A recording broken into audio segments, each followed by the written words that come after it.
The telegram trembled in Clara Weston's gloved hands as the Wyoming wind tore at her veil. Marriage arrangement terminated. Do not proceed. Deepest regrets. 23 years old, abandoned at a frontier train station in a torn wedding dress, surrounded by strangers who wouldn't meet her eyes. Then a deep voice cut through her shock. You've been left at the altar. She looked up at the tall rancher with desperate blue eyes and two wild-haired little girls clinging to his legs. Come with me, he said quietly. My twins need a mother like you. Before we begin Clara's journey from heartbreak to hope, please stay with me until the very end of this story. And comment below with the city you're watching from so I can see how far this tale of second chances has traveled across the world. The train's whistle screamed one final time before the great iron beast hissed and groaned its way out of Cheyenne Station, leaving Clara Weston standing alone on a wooden platform that seemed to stretch into eternity. The November afternoon sun hung low and pale in the Wyoming sky, casting long shadows that made everything look skeletal and unforgiving. Her white traveling dress, the one she'd sewn so carefully back in Boston, with pearl buttons she'd saved 3 months to afford, was streaked with coal dust and torn at the hem where she'd caught it on the train's steps in her hurry to disembark. In her shaking hands, the telegram felt like it weighed 1,000 pounds. Marriage arrangement terminated. Do not proceed to Laramie. Circumstances beyond control. Deepest regrets. J. Patterson. Clara read it again, though the words hadn't changed in the 6 times she'd stared at them since the conductor had handed it to her with apologetic eyes just as the train was pulling into the station. Each word was a nail driven into the coffin of the future she'd imagined for herself. The modest house James Patterson had described in his letters, the mercantile shop he managed, the quiet life of respectability she'd been promised after months of correspondence. Gone. All of it. Gone. Around her, the platform was clearing quickly. Other passengers hurried toward waiting carriages or into the station house, their breath forming small clouds in the cold air. A woman in an emerald traveling suit glanced at Clara, took in the white dress and the trunk sitting beside her like a gravestone, and quickly looked away. Clara saw the recognition in the woman's eyes, saw the pity, and felt her cheeks burn with humiliation that went bone deep. She was a mail-order bride who'd been refused delivery. The thought came with such bitter clarity that Clara almost laughed, except she was afraid if she started, it would turn into sobbing, and she'd promised herself on the train, after she'd locked herself in the cramped water closet and pressed her face into her hands for a full 10 minutes, that she wouldn't cry in public. Not here. Not where everyone could see. Miss? Miss, are you quite all right? Clara turned to find an elderly porter approaching, his weathered face creased with concern. He was looking at her the way one might look at a wounded animal, and something in Clara's chest twisted painfully. I'm perfectly well, thank you, she managed, her Boston accent sounding absurdly proper and out of place in this rough frontier town. I'm simply waiting. Waiting for someone? The porter glanced around the now nearly empty platform. Only I'm meant to close up the station house soon, and it's getting cold. There's a boarding house just up the street if you need... I'll be fine. Clara's voice came out sharper than she'd intended. The porter's kindness was somehow worse than the woman's pity had been. Thank you for your concern. The old man hesitated, clearly wanting to help, but not knowing how, before finally tipping his hat and shuffling away. Clara watched him go, then turned to stare at the empty tracks stretching away into the vast Wyoming landscape. Mountains rose in the distance, their peaks already white with early snow.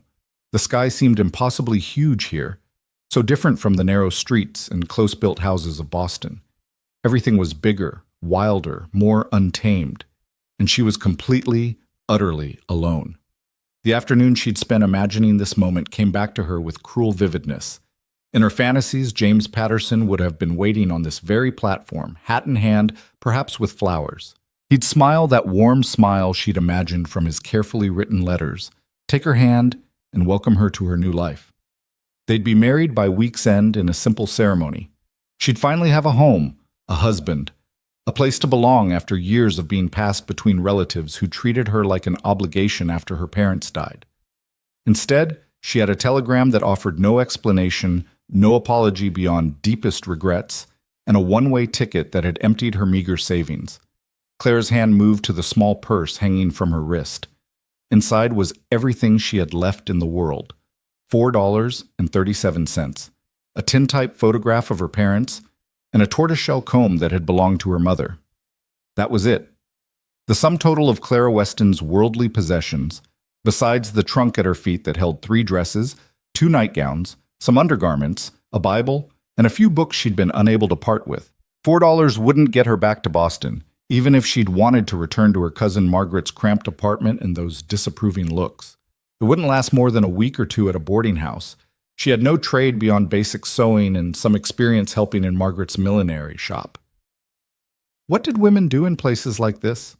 The few establishments she could see from the station looked rough and masculine. Saloons with swinging doors, a blacksmith's forge, buildings that seemed to lean against each other for support. This was a town built by men, for men, and Clara suddenly felt more out of place than she ever had in her life. "You've been left at the altar." The voice came from behind her, deep and quiet, and stating it as fact rather than question. Clara spun around, one hand flying to her chest, her heart hammering. The man standing 10 feet away was tall, well over 6 feet, with broad shoulders and a weathered face that spoke of years spent outdoors. He wore work clothes, canvas trousers, a shirt that had once been white but was now the color of prairie dust, and a leather vest. His dark hair was shaggy, curling slightly at his collar, and his eyes were the most startling shade of blue Clara had ever seen, like the sky over the ocean on a clear summer day. But what truly captured her attention were the 2 small figures half hiding behind his legs. Twin girls, perhaps 5 or 6 years old, with matching red-gold curls that tumbled down their backs in wild tangles. They wore simple cotton dresses in different colors, one blue, one green, both stained and wrinkled as though they'd been playing hard. Their faces were smudged with dirt, and they stared at Clara with the frank, curious intensity that only children possess. Clara started, then stopped. What could she possibly say to this stranger? That yes, she'd been abandoned, that her carefully planned future had disintegrated before she'd even arrived? "I don't believe that's any of your concern, sir." She meant for it to sound dignified and dismissive, but her voice wavered on the last word, betraying her. The man's expression didn't change, but something flickered in those blue eyes. Not pity, exactly, but understanding, as though he knew what it felt like to have your world collapse. "My name is Luke McAllister," he said, making no move to come closer. "I own a ranch about an hour's ride west of here, Wind Creek Ranch." He paused, and one of the little girls tugged on his trouser leg. He reached down absently, placing a large hand on her red-gold curls. "These are my daughters. Rosie," he indicated the girl in blue, "and Lily, the one in green." Clara nodded stiffly, unsure why this man was introducing himself or what he could possibly want with her. "I'm Clara Weston, from Boston." "I know." "You know?" Clara's brow furrowed. "How could you possibly—" "I was at the telegraph office when your wire came through," Luke McAllister said. "Couldn't help but overhear the operator reading it out. Patterson's a coward for doing this to you." The blunt assessment made Clara's face burn hotter, so the whole town probably knew by now. The telegraph operator had no doubt shared the story with everyone who came through. By tomorrow, she'd be the subject of gossip and speculation, the poor mail-order bride who'd been rejected before she even arrived. "Papa says you need help," the little girl called Rosie piped up suddenly, stepping out from behind her father's leg. "He says you got nowhere to go, and that's very sad." "Rosie," Luke's voice held a note of warning, but the child pressed on, undeterred. "Are you really going to be married? You got a pretty dress for it." She pointed at Clara's white traveling dress with its torn hem and coal stains. "I was meant to be," Clara heard herself say, though she hadn't intended to respond. There was something disarming about the child's directness. But plans changed. "Our mama's dead," Lily announced matter-of-factly, stepping forward to join her sister. "She died 2 winters ago. Papa says she's in heaven with the angels, but I think that's a long way away, and I miss her." "Lily." Luke's voice was sharper this time, and the little girl's mouth snapped shut, but she continued staring at Clara with those wide, curious eyes. Clara felt something catch in her chest. Children who'd lost their mother. She knew what that felt like, though she'd been old enough to understand the permanence of loss, but still young enough to feel utterly unmoored by it. "I'm very sorry for your loss," she said softly, directing the words to the girls rather than their father. Luke McAllister cleared his throat. "Mrs. Danner, that's our housekeeper. She does her best, but—" He trailed off, looking uncomfortable. "The girls are getting to an age where they need more than I can give them. Need someone who can teach them proper, help them with things that—" He gestured vaguely, clearly struggling with the words. Clara waited, still not understanding where this strange conversation was leading. Finally, Luke McAllister looked directly at her, his blue eyes intense and earnest. "Come with me. To Wind Creek Ranch. My twins need a mother like you." For a moment, Clara was certain she'd misheard. The wind had picked up, whistling through the station, and surely it had carried his words away before they reached her properly. But no. He was still looking at her, waiting for a response, and the two little girls were bouncing on their toes with barely contained excitement. "I beg your pardon?" Clara's voice came out as barely more than a whisper. "I'm not proposing marriage," Luke said quickly, as though reading her shock. "Not right away, at least. I'm proposing a position. As governess to my daughters. You'd have room and board, a small salary. Mrs. Danner could use the help around the house, and the girls—" He glanced down at them. "They need someone to teach them their letters, their manners, all the things their mother would have—" His voice caught slightly, and he cleared his throat again. "All the things they need to know." Clara stared at him, her mind reeling. A governess? On a ranch in the middle of Wyoming territory? It was absurd. It was impossible. She'd come here to be a merchant's wife in a proper town, not to teach children on some isolated ranch. And yet, what other options did she have? She could take her $4 and find a boarding house, then what? Look for work in Cheyenne? As what? The town clearly wasn't large enough to support a milliner or a dress shop, and she had no other skills to speak of. She could try to send a telegram to Cousin Margaret, but that would mean admitting her failure, begging to come back to Boston and live on Margaret's charity, enduring those pitying looks and the endless subtle reminders that Clara was a burden. Or she could get back on a train, except she didn't have money for a ticket anywhere, and even if she did, where would she go? She had no family besides Margaret, no friends who could take her in, no prospects whatsoever. "How long?" Clara asked, the words coming out before she'd fully decided to speak them. Luke's expression shifted slightly, something like hope flickering across his features. 2 weeks, he said. "Give us 2 weeks. If it doesn't suit, I'll pay your passage back to wherever you want to go. I give you my word on that." 2 weeks. 14 days to figure out what to do with her life. 14 days of having a roof over her head and food in her stomach while she made a plan. And if nothing else, she'd be earning a bit of money. Enough, perhaps, to give her more options than she currently had. Clara looked at the twin girls, who were watching her with identical expressions of hopeful anticipation. They were sweet-faced beneath the grime, with their mother's absence written in the wrinkles of their dresses and the tangles in their hair. Something in her heart, which she'd thought had gone completely numb over the past few hours, gave a small, painful twist. "I'd need to know more about the position," she said carefully. "The specific expectations, the salary, the living arrangements. We can discuss all that on the drive to the ranch," Luke interrupted, and now there was definitely hope in his voice. "I promise you, Miss Weston, this is all above board. Mrs. Danner has been with us for years. She'll chaperone, act as your companion, and the ranch house has plenty of space. You'd have your own room, complete privacy." Clara looked back at the empty platform, at the tracks leading away into the distance, at the sun sinking lower toward those distant mountains. Then she looked at Luke McAllister and his 2 daughters, at the earnestness in his face and the wild hope in theirs. What did she have to lose that she hadn't already lost? 2 weeks, she said firmly. "I'll give you 2 weeks, Mr. McAllister. After that, we'll reassess."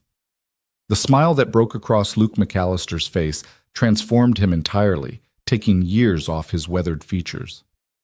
"Thank you, Miss Weston. You won't regret this, I promise you."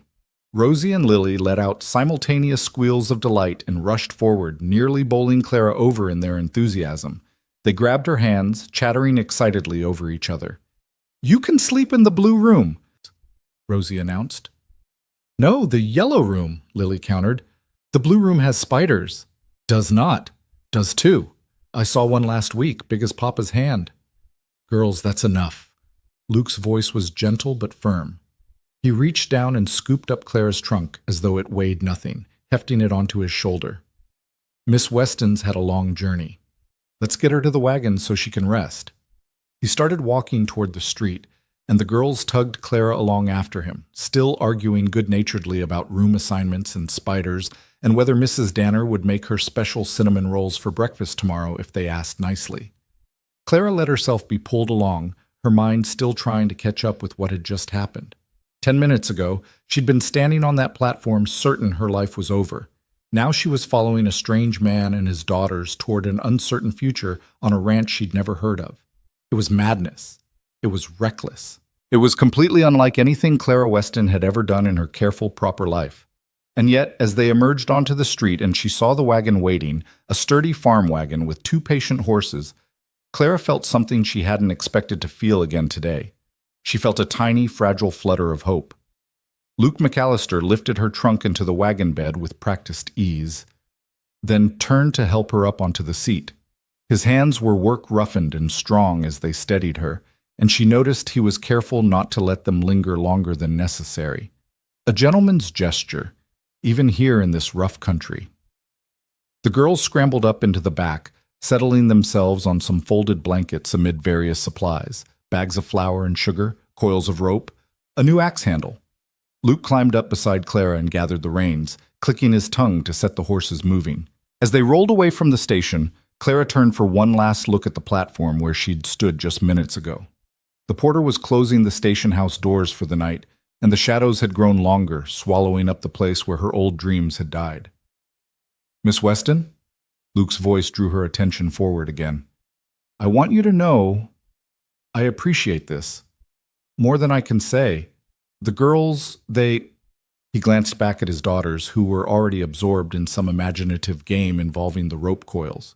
His voice dropped lower, meant only for Clara's ears. They've been so lost without their mother. I've tried, but I'm just... He shook his head. I'm not enough. They need someone who can give them what I can't.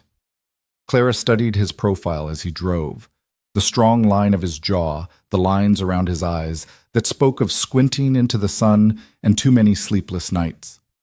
There was grief there, she realized. Old grief, worn smooth by time, but never fully healed. Tell me about your wife, she said quietly. If you don't mind speaking of her. Luke was silent for so long that Clara thought he might not answer. They turned onto a dirt road leading west, leaving the last buildings of Cheyenne behind. The landscape opened up into rolling prairie, golden grass rippling in the wind like waves on an ocean. Finally, he spoke. Her name was Martha Ann Reeves, before we married. I met her at a church social in Denver. I'd gone there to buy breeding stock for the ranch. She was visiting her aunt, and a small smile touched his lips at the memory. She had the prettiest laugh I'd ever heard, like music. Within a week, I knew I wanted to marry her. How long were you married? Clara asked. 8 years. Good years, mostly. Hard sometimes. The ranch life is hard, and Martha, she'd been raised in town, wasn't used to the isolation. But she loved the girls more than anything. His hands tightened slightly on the reins. It was pneumonia. Came on fast that winter. One day she was fine, cooking breakfast and singing to the girls. 3 days later, he didn't finish the sentence. I'm sorry, Clara said, and meant it. Behind them, Rosie's voice rose in protest. That's not how you play it. You're supposed to be the horse, not the rider. But I want to be the rider, Lily argued back. Luke glanced back with a mixture of exasperation and affection.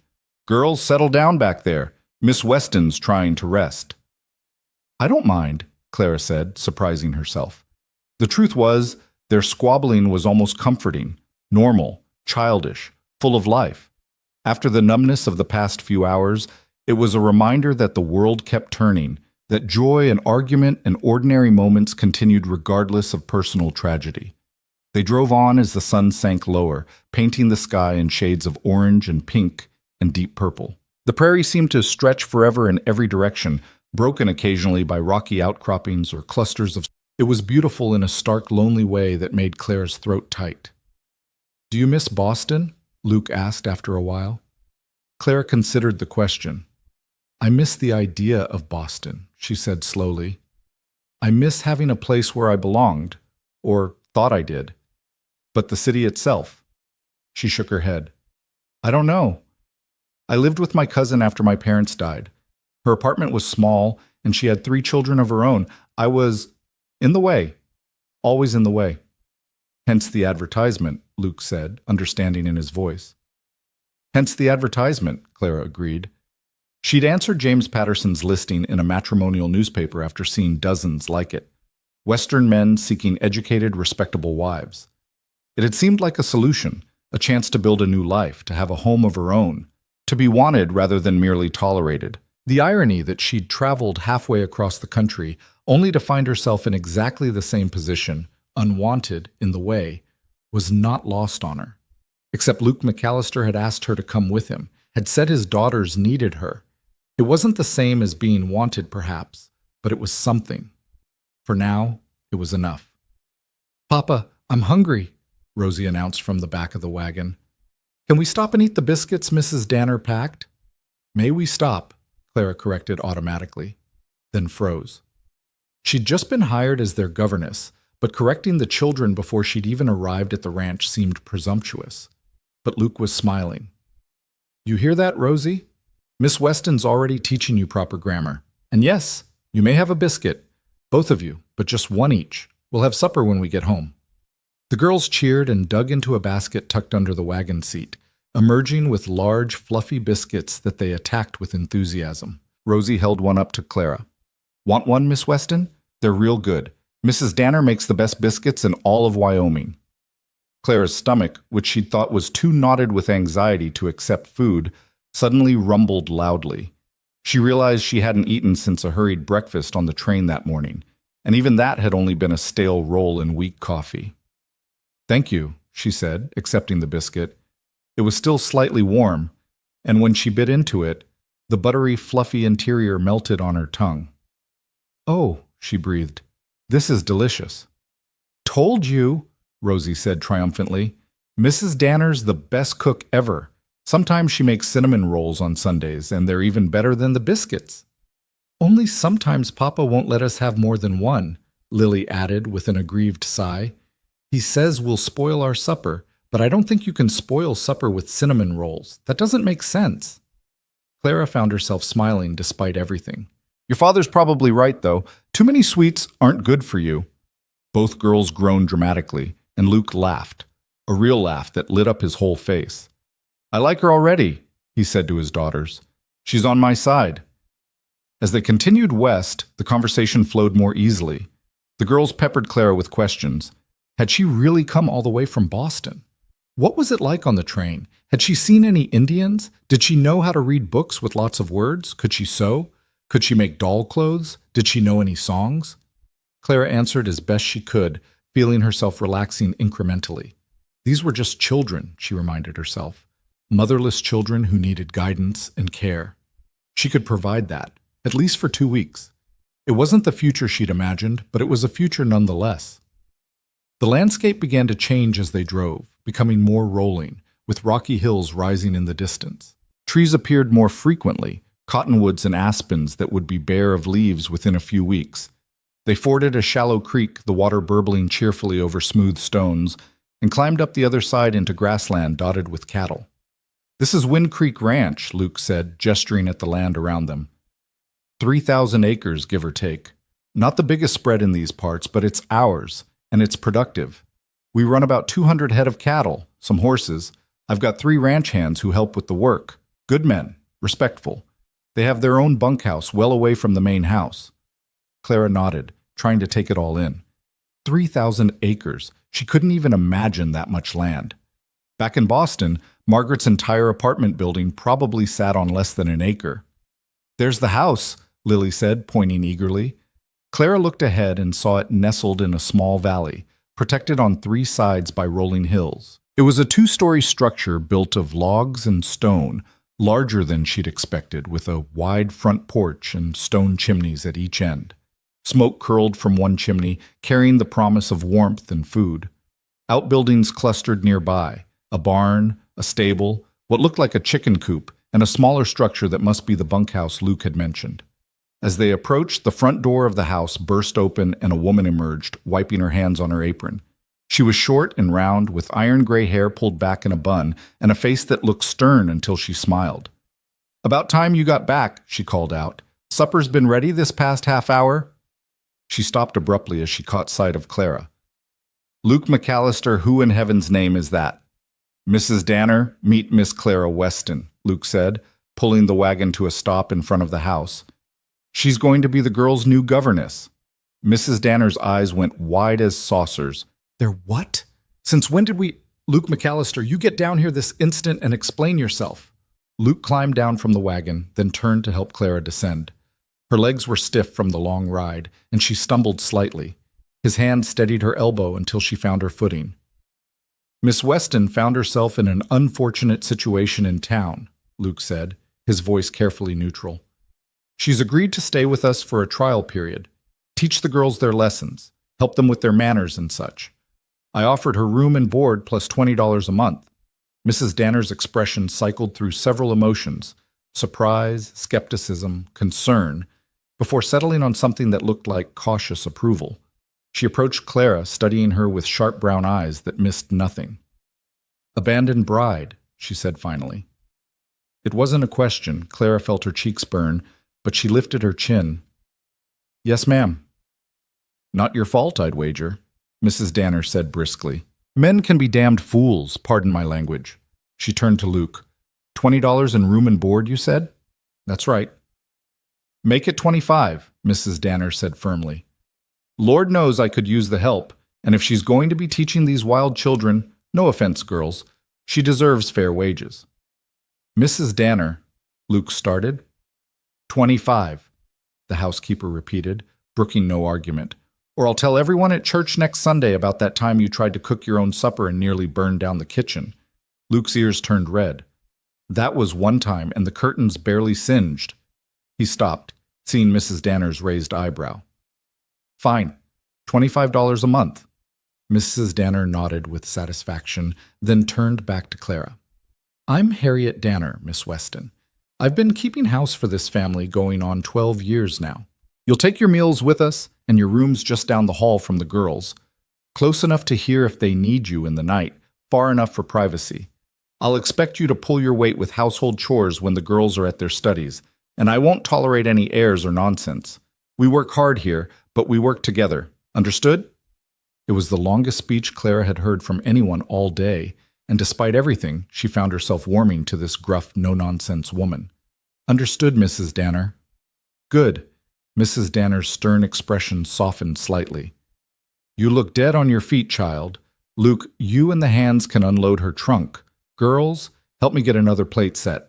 Miss Weston, you come with me and wash up. Supper's pot roast and it's getting cold." She turned and marched back toward the house, clearly expecting Clara to follow. Clara glanced at Luke, who gave her an encouraging nod, then at the girls, who were already racing after Mrs. Danner, shouting about who got to show Miss Weston her room. Clara followed more slowly, her mind still struggling to process the dramatic turn her life had taken. This morning, she'd been on a train, nervous but hopeful about meeting her intended husband.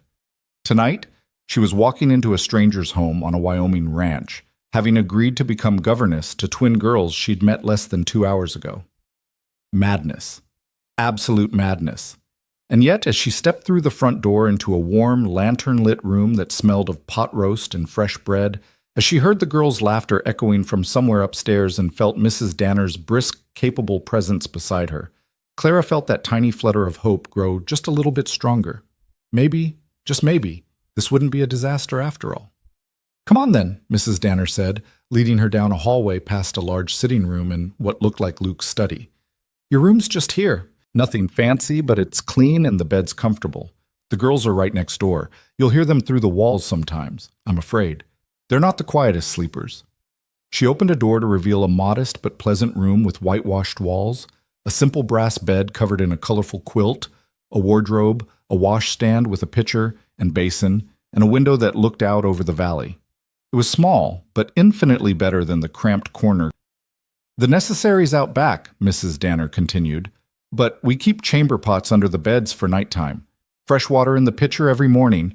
Breakfast is at 6, dinner at noon, supper at 6. We keep ranch hours here, early to bed, early to rise.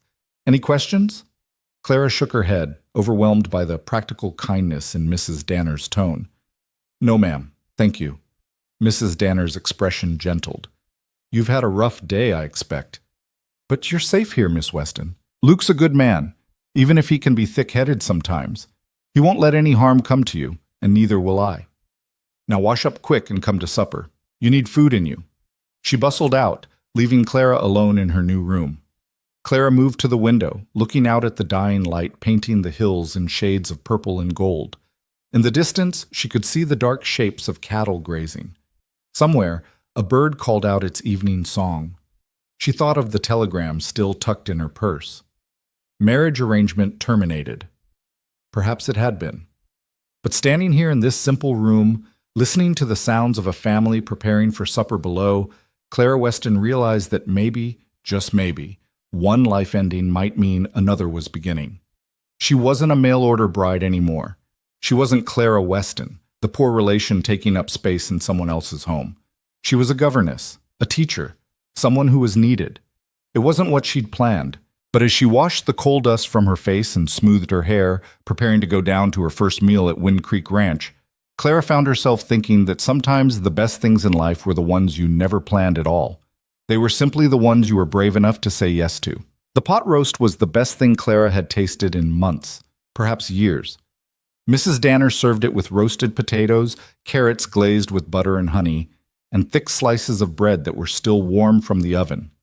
Clara tried to eat slowly, to maintain some semblance of proper manners, but her stomach had other ideas after a day of near starvation. She found herself reaching for a second helping before she'd quite finished the first. "That's it. Eat up," Mrs. Danner said approvingly from her seat at the foot of the long wooden table. "You're thin as a rail. Don't they feed people in Boston?" "Mrs. Danner," Luke said mildly, a note of warning in his voice. "I'm just saying what's true," the housekeeper replied, unrepentant. She turned back to Clara. "No offense meant, dear, just that you could use some meat on your bones. A few weeks of my cooking will fix that right up." Clara found herself smiling despite her exhaustion. "No offense taken, Mrs. Danner. And you're right, this is wonderful. I haven't had a meal this good in a very long time." Across the table, Rosie was pushing her carrots around her plate with a fork, making a face. "Do I have to eat all of them?" "Every last one," Luke said without looking up from his own plate. "You know the rule." "But they're squishy," Rosie complained. "They're glazed, not squishy," Mrs. Danner corrected. "And your father's right. Clean your plate or no dessert." "There's dessert?" Lily's head popped up, her eyes bright with interest. "Apple tart," Mrs. Danner said. "But only for girls who finish their supper without complaining." Rosie sighed dramatically, but began eating her carrots with exaggerated reluctance. Clara watched the exchange with amusement, seeing the well-worn patterns of family life playing out.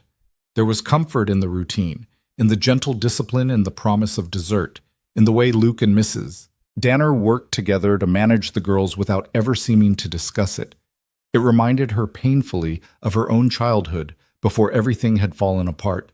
Her father carving the roast at Sunday dinner, her mother gently correcting Clara's posture at the table. The ordinary moments she'd taken for granted until they were gone. "Miss Weston?"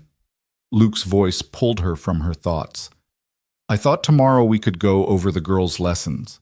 See where they're at with their reading and arithmetic, what else they might need to learn, if that suits you." "Of course," Clara said, pushing away the melancholy. "I'd be happy to assess their progress. Do you have any books for them? Primers, perhaps, or a reader?" "Some," Luke admitted.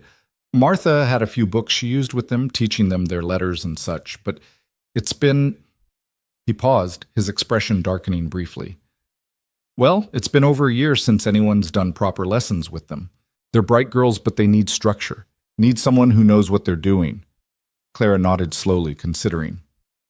"How old are you both?" she asked the twins. 6, they said in unison. Then Rosie added, "But I'm older by 7 minutes." "Only because you pushed ahead," Lily said. "Mama said I was more polite and waited my turn." "Did not." "Did too. Mama said—" "Girls." Luke's voice was quiet but firm, and both children fell silent immediately. Something passed across his face, grief, Clara thought, still raw despite the passage of time. The mention of Martha was clearly difficult for him. 6 is a good age to begin formal lessons, Clara said quickly, trying to ease the sudden tension.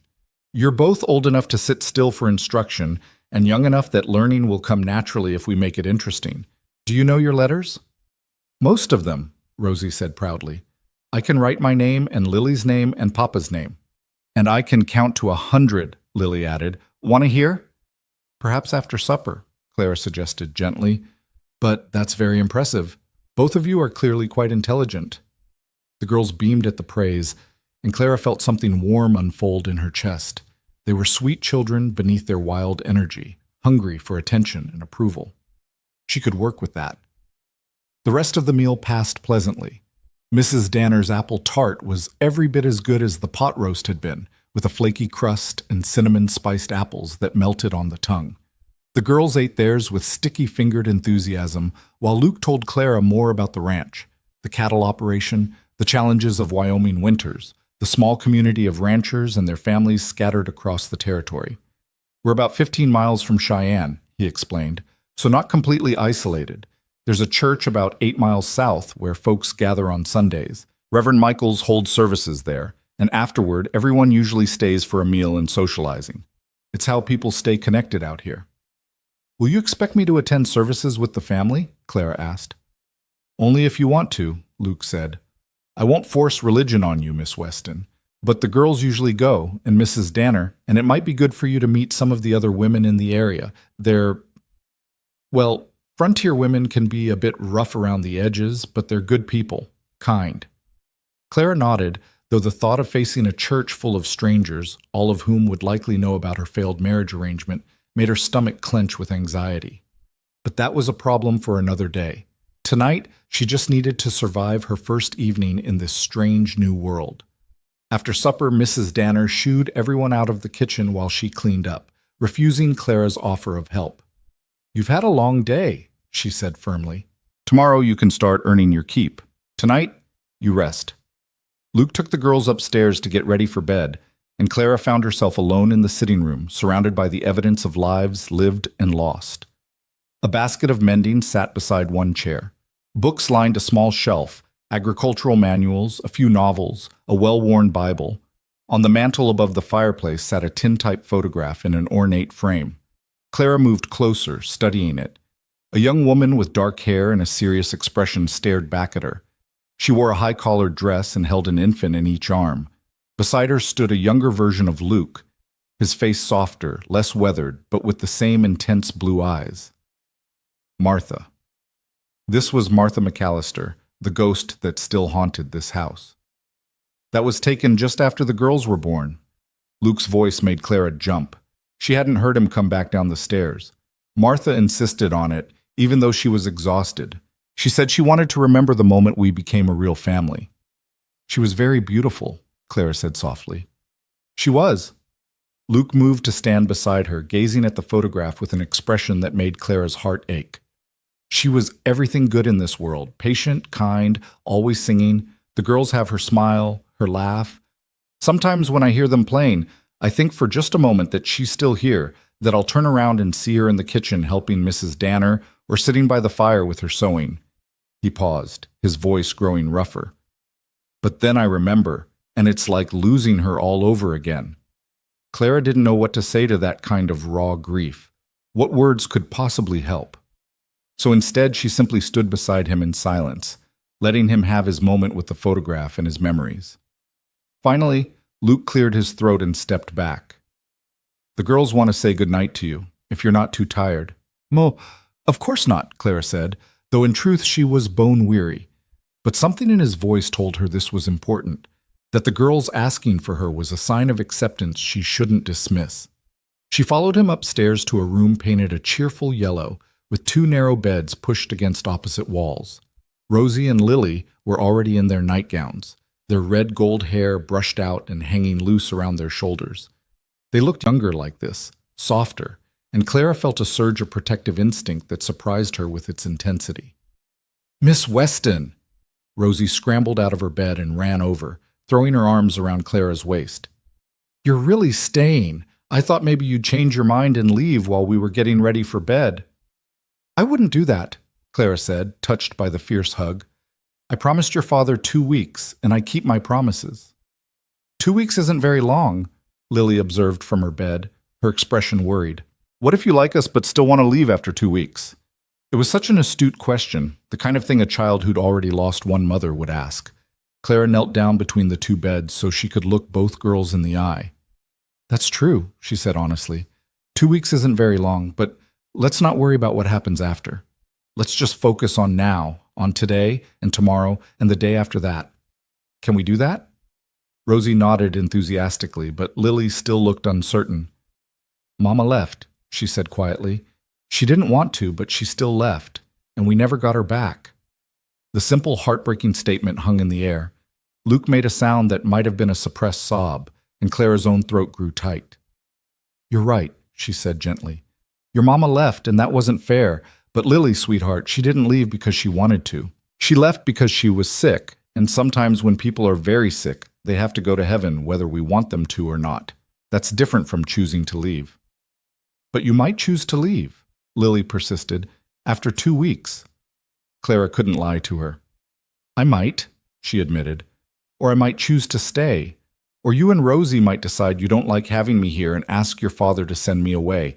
But none of us know what will happen yet, so why don't we just take each day as it comes and try to make the best of it?" Lily considered this, her small face serious. Then finally she nodded. "Okay. But, Miss Weston, will you teach us to read real books? Not just primers, but real stories?" "I'll teach you to read anything you want," Clara promised.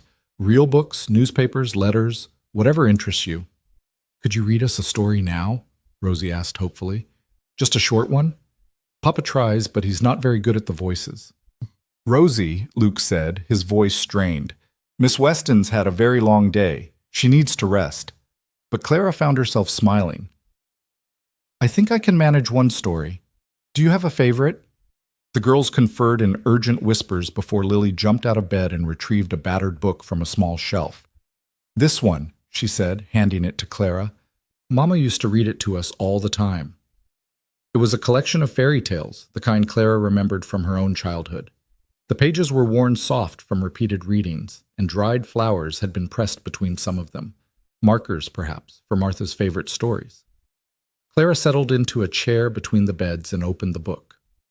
"Once upon a time," she began, and the familiar words flowed easily, her voice soft but clear in the quiet room.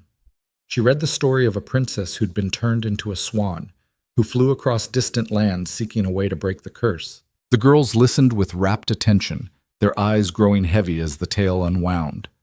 By the time Clara reached the happy ending, the princess restored to her true form, reunited with her family, both girls were fighting sleep. Their eyelids drooped, and they burrowed deeper into their quilts. "Tomorrow," Rosie murmured, already half asleep. "Read more tomorrow." "I will," Clara promised. She stood quietly and closed the book, setting it on the shelf. Luke moved to each bed, tucking the quilts more tightly around his daughters and pressing kisses to their foreheads. "Good night, my girls," he whispered. "Sweet dreams." Clara followed him out into the hallway, pulling the door mostly closed behind them but leaving it open a crack. "They're wonderful children," she said softly. "They are," Luke agreed. His voice was thick with emotion. "Thank you for reading to them. Martha used to—" He stopped, collecting himself. "She used to read to them every night. I've tried to keep up the tradition, but I'm not good at it. My voice is too rough, and I can never remember to do the different characters the way she did." "Practice," Clara said gently. "That's all it takes. Just practice and patience." They stood in the dim hallway for a moment, the silence stretching between them. Finally, Luke spoke again. "Miss Weston, I want you to know, what I said at the station about the girls needing a mother, I didn't mean to imply that I expected you to replace Martha. No one could do that. But they need someone who can guide them, teach them, care for them the way a mother would. Does that make sense?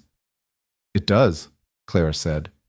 And it did, though the distinction felt razor thin. How did one mother children without becoming their mother? But she understood what he was trying to say, that he wasn't looking for a wife, wasn't trying to recreate what he'd lost. He just wanted help, wanted his daughters to have what they needed. It should have been reassuring. Instead, Clara felt a strange pang of something that might have been disappointment. She pushed the feeling away. I should get some rest, she said. Tomorrow will be a full day. Of course, Luke gestured down the hall. Your room's just there, 3 doors down. If you need anything in the night, just knock. Mrs. Danner's room is at the far end. Mine's directly above us on the 3rd floor. The girls know where to find me if they have nightmares. Clara nodded, suddenly aware of how strange this all was. Standing in a dark hallway with a man she'd met only hours ago, discussing sleeping arrangements in his house. If anyone from her old life could see her now, they'd be scandalized. But her old life was over. This was her new reality, at least for the next 2 weeks. Good night, Mr. McAllister, she said. Luke, he said. Please, call me Luke. We're not formal here. Good night, Luke, she amended, the name feeling foreign on her tongue. Good night, Clara. He said her name carefully, as though testing it out. Then he turned and headed for the stairs to the 3rd floor, his footsteps heavy on the wooden treads. Clara made her way to her room, suddenly so exhausted she could barely think straight. Someone, Mrs. Danner probably, had brought her trunk up and left it at the foot of the bed. A lamp burned low on the bedside table, and the quilts had been turned down invitingly. She changed into her nightgown with fumbling fingers, too tired for her usual thorough nighttime routine. She splashed water on her face from the basin, brushed out her hair with quick strokes, and crawled between the sheets. The bed was soft, the quilts warm, and through the window she could see stars scattered across the black Wyoming sky like diamonds on velvet. Clara closed her eyes, expecting to fall asleep immediately, but instead her mind raced, replaying the events of the impossible day. The telegram, the platform, Luke and his daughters, this room, this bed, this strange new life. What had she done? What had she agreed to? But beneath the anxiety, that tiny flutter of hope still persisted. The girls had hugged her goodnight. Mrs. Danner had welcomed her in her gruff way. Luke had looked at her with gratitude rather than pity. Maybe, just maybe, this would work. Clara was just beginning to drift off when she heard it, a soft sound from the room next door. Crying. One of the girls was crying. She lay still, listening, wondering if she should do something or if this was normal, something Luke would handle. But the crying continued, muffled but persistent, and after a few minutes Clara couldn't stand it anymore. She climbed out of bed, wrapping a shawl around her shoulders, and padded barefoot to the girls' room. She pushed the door open carefully. In the dim moonlight filtering through the window, she could see Lily sitting up in bed, her face buried in her hands, her small shoulders shaking. Rosie was still asleep in the other bed, oblivious. Lily, Clara whispered, moving into the room. Sweetheart, what's wrong? The little girl looked up, her face streaked with tears. I had a bad dream, she choked out. About Mama. I dreamed she came back, but she didn't know who I was anymore. She looked right at me and didn't see me. Claire's heart broke. She sat on the edge of Lily's bed and pulled the child into her arms. Oh, honey, that must have been so scary. I miss her so much, Lily sobbed into Clara's shoulder. Everyone says it gets better, but it doesn't. It just stays awful all the time. I know, Clara murmured, stroking the child's hair. I lost my mama too, when I was not much older than you. And you're right, it doesn't really get better. But it does get different. The hurt doesn't go away, but you learn to live with it. You learn to remember the good things instead of just the sad ones. Lily pulled back slightly, looking up at Clara with red-rimmed eyes. You lost your mama too? I did. And my papa, a few years later. So you're all alone, like us? Like you, Clara agreed softly. Lily was quiet for a moment, processing this. Then she said, in a very small voice, I'm glad Papa found you at the train station. I think maybe you needed us as much as we needed you. The simple wisdom of it struck Clara like a physical blow. out of the mouths of babes, as the saying went. This 6-year-old child had seen straight through to the heart of things. I think you might be right, soft tunes she remembered from her own childhood. When she finally crept back to her own room, her cheeks were wet with tears she didn't remember shedding. The next morning arrived with shocking swiftness, announced by a rooster crowing somewhere outside and the sounds of Mrs. Danner banging pots in the kitchen below. Clara woke disoriented, not recognizing the room around her for a confused moment before memory returned. Wyoming, the ranch, her new position. She dressed quickly in one of her plain day dresses, a serviceable gray wool, and pinned her hair up in a simple style. No need for Boston finery here.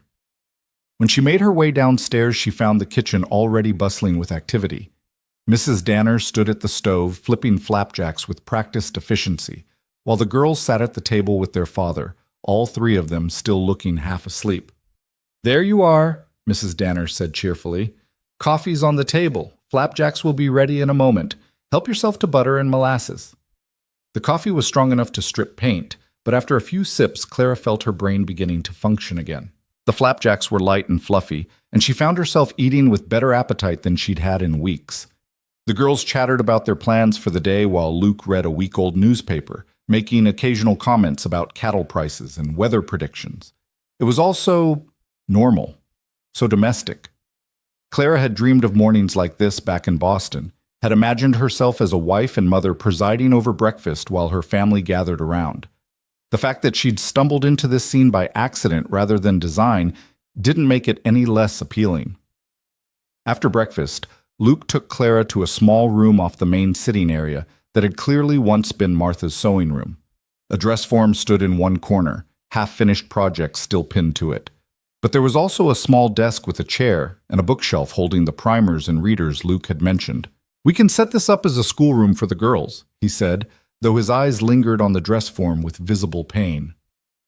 Mrs. Danner offered to clear out Martha's things, but "I haven't been able to," he trailed off. "We can work around them," Clara said gently. "Or if you'd prefer, I could pack them away carefully. Everything would be saved." Luke shook his head. "Not yet. Maybe soon, but not yet." Clara understood. Grief had its own timeline, and pushing it never helped. "That's fine. Now, shall we see what the girls know?" The morning's lessons revealed that Rosie and Lily were indeed bright children, but their education had large gaps. They could recognize most letters and read simple words, but their writing was atrocious, all uneven letters and backwards B's. Their arithmetic was better, though neither could do multiplication beyond the simplest problems. Geography was a complete mystery to them. They knew they lived in Wyoming territory, but couldn't have pointed to it on a map. "We have a lot of work to do," Clara told Luke, when the girls had been sent outside to play after 2 hours of assessment. "But they're intelligent and eager to learn. That's half the battle." "Will you need supplies?" Luke asked. "Books, paper, pencils?" "Some," Clara admitted. "Better readers, definitely. A globe would be helpful, and perhaps some maps. Slate boards for practicing writing. They're less expensive than paper and can be reused." "Make a list," Luke said. "I'll ride into Cheyenne next week and get whatever you need." He paused, then added, "I'm grateful for this, Clara. More than I can say. The girls, they're already brighter than they were yesterday. You saw how Lily smiled during the reading lesson? I haven't seen her that engaged in months." Clara felt warmth spread through her chest at the praise. "They're wonderful children, Luke. It's a pleasure to teach them." And it was true. Despite her exhaustion, despite the strangeness of her situation, Clara found herself genuinely enjoying the morning's lessons. The girls were attentive and curious, asking endless questions about everything from why letters made different sounds to whether the world was really round, or if that was just something grown-ups said to confuse children. The days began to develop a rhythm.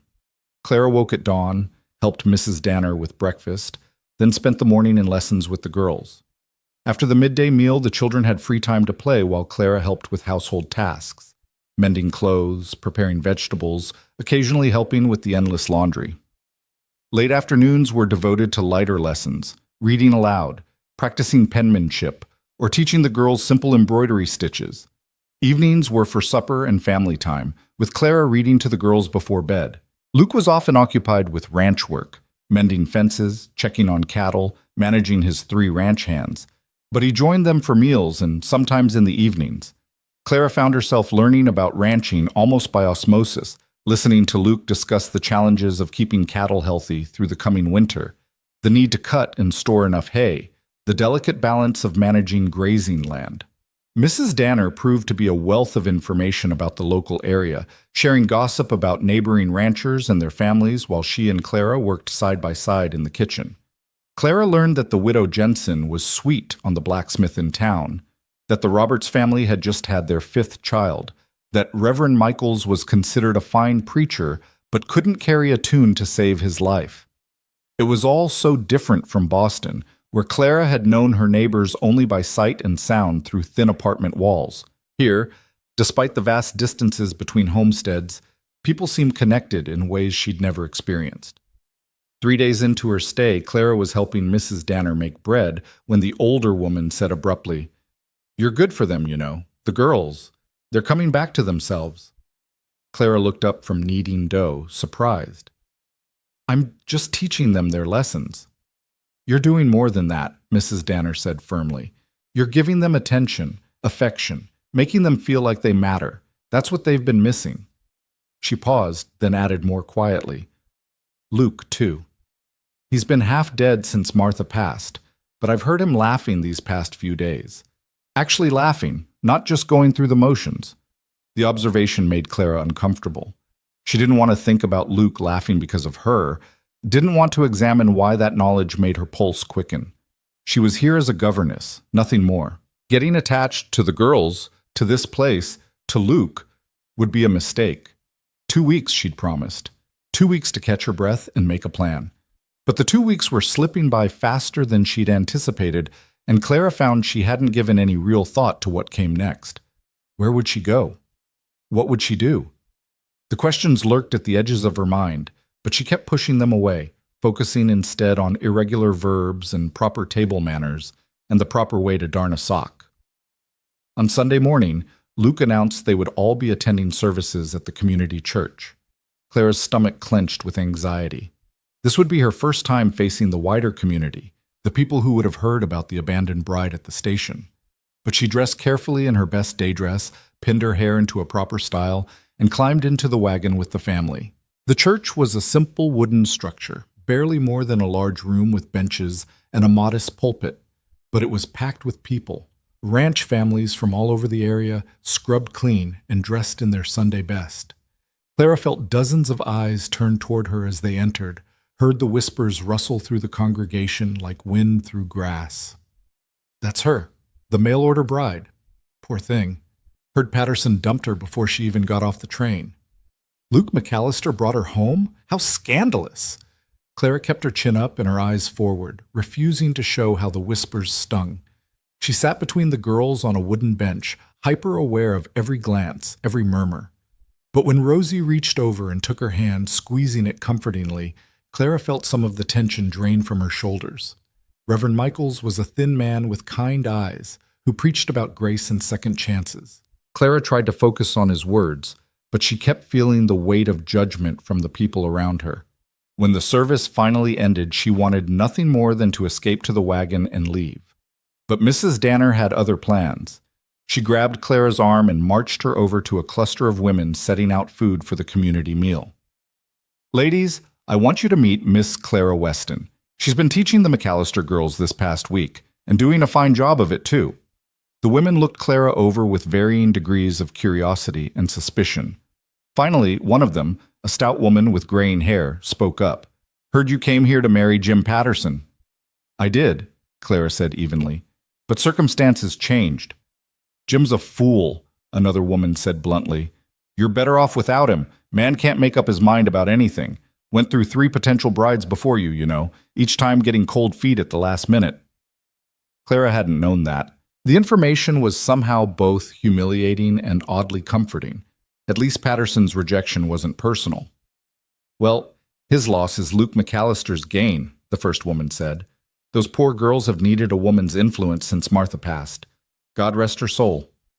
The mention of Martha caused a moment of respectful silence. Then the women began peppering Clara with questions about Boston, about her teaching methods, about whether she planned to stay at Wind Creek Ranch permanently.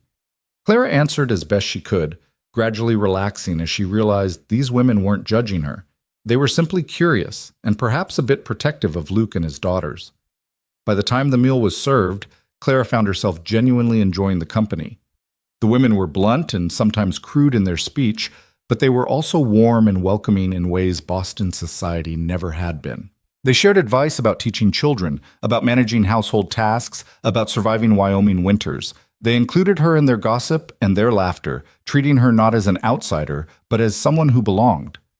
When it was time to leave, several of the women hugged Clara goodbye and made her promise to return the following Sunday. As the McAllister wagon rolled away from the church, Clara felt lighter than she had since arriving in Cheyenne. She'd survived her first public appearance. More than survived. She'd found acceptance. "You did well," Luke said quietly as they drove. The girls had fallen asleep in the back, worn out from playing with other children. "I know that wasn't easy." "It wasn't so bad," Clara said. "The women were kind." "They're good people," Luke agreed.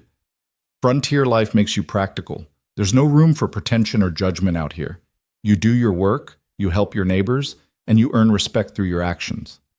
Clara considered this. It's different from Boston. There, everything was about appearances and social standing, who your family was, where you lived, what you wore to church. None of that seems to matter here. "It doesn't," Luke said.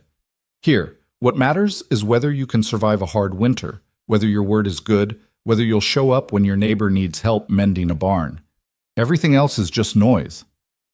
They rode in comfortable silence for a while, the afternoon sun warm on Clara's face. She watched the landscape roll past, golden grass, distant mountains, endless sky, and felt something settle in her chest, something that felt dangerously like contentment. "Luke," she said suddenly, the question escaping before she could stop it. "What happens after 2 weeks? Have you thought about that?" His hands tightened slightly on the reins, but his voice remained steady. "I've thought about little else. Have you?" Clara shook her head. "I don't know what to do. I don't have money to go anywhere else. And even if I did—" She trailed off. "Even if you did?" Luke prompted. "I don't want to," Clara admitted in a whisper. "I don't want to leave. The girls, Mrs. Danner, this place, I've been happier this week than I've been in years. But I don't know if staying is the right thing. I don't know what people will think, or what it means, or—" "Clara." Luke's voice was gentle but firm. He pulled the wagon to a stop, turning to face her fully. "I want you to stay, not just for 2 weeks, permanently, as the girls' governess, yes, but also as—" He hesitated, choosing his words carefully. "As part of this family. We need you." The confession hung in the air between them, heavy with implications Clara wasn't sure she understood. Her heart pounded against her ribs, and she realized her hands were shaking. "Luke, I can't be Martha," she said. "I can't replace what you lost." "I'm not asking you to," he said quickly. "I could never ask that. Martha was my wife, the mother of my children, and no one will ever take her place in my heart." He paused, his blue eyes searching hers. "But Clara, the heart's a strange thing.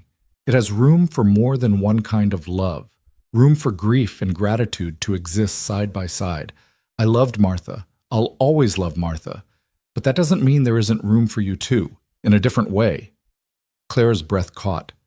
Was he saying what she thought he was saying? Before she could ask, a voice called out from behind them.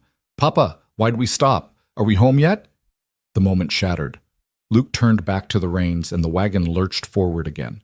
But as they drove the rest of the way to the ranch, Clara's mind raced with possibilities she'd been afraid to consider. What if she stayed? What if this strange arrangement became permanent? What if 2 weeks stretched into forever? The questions followed her through the rest of the day, through supper and evening chores and reading the girls their bedtime story. That night, lying in her bed and staring at the ceiling, Clara made a decision. She would stay. For as long as they'd have her, she would stay. And if that made her a fool, so be it. She'd rather be a fool with a home and a family than a wise woman with nothing at all. The decision to stay should have brought Clara peace, but instead it kept her awake most of the night, her mind spinning through a dozen different scenarios. What would staying mean, exactly? Would she remain simply as a governess, living on the edges of this family, but never truly part of it? Or was Luke suggesting something more, something that terrified and thrilled her in equal measure? She rose before dawn, exhausted but restless, and found Mrs. Danner already in the kitchen, rolling out pie dough with practiced efficiency. "Couldn't sleep?" the older woman asked, not looking up from her work. "Too much on my mind," Clara admitted, moving to help with breakfast preparations. She began slicing bacon, the familiar task giving her hands something to do while her thoughts continued their chaotic dance. Mrs. Danner worked in silence for a moment, then said quietly, "He asked you to stay, didn't he?" Clara's knife stilled. "How did you—" "I've known Luke McAllister since he was 22 years old and brought his new bride home to this ranch," Mrs. Danner said. "I've watched him grieve for 2 years, watched him try to be both mother and father to those girls, and fail at half of it through no fault of his own. And I've watched him this past week come back to life." She finally looked up, her brown eyes sharp and knowing. "He needs you, Miss Weston. Those girls need you. Question is, what do you need?" It was such a direct question, so unlike the careful dancing around topics that had characterized every conversation Clara had ever had in Boston. She found herself answering with equal honesty. "I need to belong somewhere," she said softly. "I need to matter to someone. I need to not feel like I'm always in the way, always one mistake away from being cast out." She paused, her voice dropping to barely a whisper. "I need a home." Mrs. Danner nodded slowly, as though Clara had confirmed something she'd already suspected. "Then you have your answer. This can be your home, if you want it. But Clara—" She used Clara's first name for the first time, and the intimacy of it made Clara's eyes sting with unexpected tears. "You need to be clear about what you're agreeing to. Luke's a good man, but he's still half in love with a ghost. The girls adore you already, but they're also fiercely loyal to their mother's memory. This won't be easy. There'll be hard days, days when you wonder if you made the right choice." "I know," Clara said.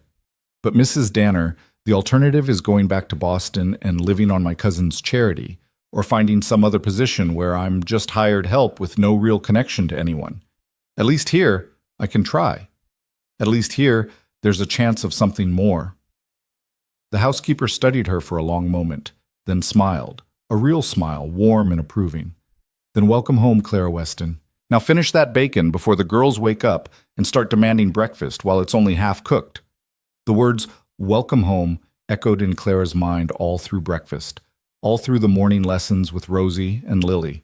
She hadn't told Luke her decision yet, hadn't found the right moment, but it sat in her chest like a warm stone, steadying her. The girls were working on their penmanship, laboriously copying out a verse from the Bible, their tongues sticking out slightly with concentration, when Clara heard horses outside. Moments later, voices drifted through the window. Luke's deep tones, and another man's voice she didn't recognize, younger and more animated. "Papa's back!" Rosie dropped her slate and ran to the window. "And he brought someone! Lily, look, it's Mr. Harrison!" Both girls abandoned their lessons to press their faces against the glass. Clara moved to join them, curious about who would visit in the middle of a weekday. Through the window, she saw Luke helping a younger man down from his horse. The visitor was perhaps 25, tall and lean, with sandy hair and an easy smile. He wore town clothes, a proper suit and hat, and carried himself with the confidence of someone used to attention. "Who's Mr. Harrison?" Clara asked. "He's the teacher in Cheyenne," Lily explained. "He runs the schoolhouse there. He's really nice, and he tells funny jokes." Something cold settled in Clara's stomach. A teacher from town, visiting unexpectedly. This couldn't be a coincidence. Luke and the young man were walking toward the house now, their conversation too quiet to hear through the closed window. Clara turned away, smoothing her skirts nervously. "Girls, back to your lessons. We still have 10 more minutes before dinner time." But she couldn't concentrate on their work. Her ears strained toward the front door, hearing it open, hearing boots on the wooden floor, hearing Luke's voice calling out, "Mrs. Danner? Is Clara with the girls?" In the schoolroom, Mrs. Danner called back. Footsteps approached, and then Luke appeared in the doorway with the stranger beside him. Up close, Clara could see that Mr. Harrison was handsome in a boyish way, with green eyes.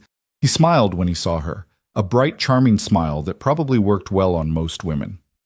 "Miss Weston, this is David Harrison," Luke said. His expression was carefully neutral, but Clara could see tension in the set of his shoulders. "He teaches at the school in Cheyenne. David, this is Miss Clara Weston, the girl's governess." "A pleasure to meet you, Miss Weston." David Harrison stepped forward, hand extended. His grip was warm and firm when Clara shook it. "Luke's told me about you. It's wonderful that the girls have a proper teacher now." "Thank you," Clara said carefully, unsure where this was going. "What brings you out to Wind Creek Ranch, Mr. Harrison?" "Actually, you do." David's smile widened. "You see, I've been running the Cheyenne school for 2 years now, but the town's been growing, and we've reached a point where I need help. I've been advertising for an assistant teacher for months with no success. When Luke mentioned you at church on Sunday, mentioned that you're educated, experienced with children, good at instruction, well, I had to come meet you myself." Clara felt the blood drain from her face. "I'm sorry, I don't understand. Are you offering me a position?"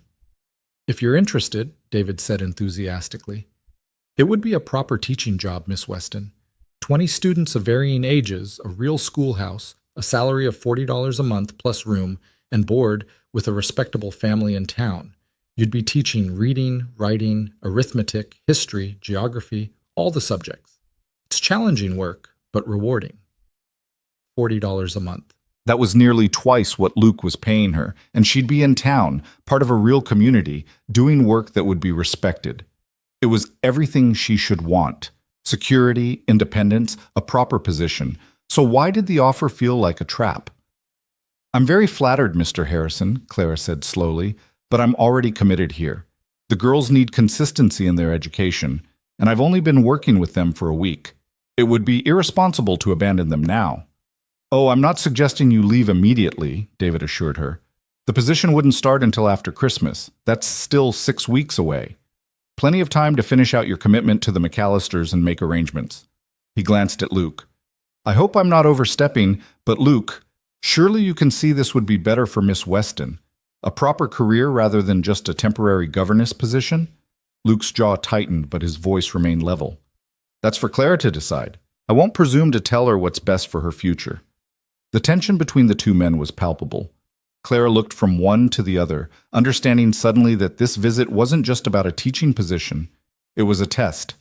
Luke had brought David here, had told him about Clara, perhaps to give her options, to make sure she was staying because she wanted to, not because she had no other choice. Or maybe he was hoping she'd take the job and leave. Maybe their conversation yesterday in the wagon had been his way of easing his conscience before sending her away. The thought made Clara's chest tight with panic. She opened her mouth to refuse the offer outright. The school, see the facilities, meet some of the students' families. Then you can make an informed decision. He pulled a card from his pocket and handed it to her. "That's where you can find me, please. At least think about it." Clara took the card numbly. Yes, I'll think about it. Thank you for the offer, Mr. Harrison. Please call me David." That charming smile again. "I have a feeling we're going to be friends, Miss Weston. Or may I call you Clara?" "Miss Weston is fine for now," Clara said, her voice firmer than she felt. David took the hint gracefully. After a few more minutes of polite conversation, during which the girls peppered him with questions about the schoolhouse and the other children in town, he made his excuses and left. Luke walked him out to his horse, and through the window Clara watched them talk in low voices, David gesturing animatedly while Luke stood with his arms crossed. "Are you going to be a real teacher?" Rosie asked, tugging on Clara's skirt. "In town?" "I don't know, sweetheart," Clara said honestly. "It's something to think about." "But you can't leave," Lily said, her voice rising with distress. "You just got here. You said you'd stay for 2 weeks, and it's only been 1 week. You promised." "Lily, I'm not leaving right now," Clara assured her, kneeling down to the child's level. "And if I did consider the position, it wouldn't start until after Christmas. That's a long time away." "But you're thinking about it." Lily accused, her eyes filling with tears. You're thinking about leaving us just like... She stopped, but Clara knew what she'd been about to say, just like Mama. Lily, honey, that's not fair. But the little girl had already run from the room, her footsteps pounding up the stairs. Rosie looked between Clara and the doorway uncertainly. She's scared, Rosie said quietly, with a wisdom beyond her years. She really likes you, we both do, and we don't want you to go. The simple honesty of it broke something open in Clara's chest. I really like you too, she said softly. Both of you. Then stay, Rosie said, as though it were the simplest thing in the world. Don't go be a teacher in town. Be our teacher. Be our... She paused, then finished in a whisper. Be our mama.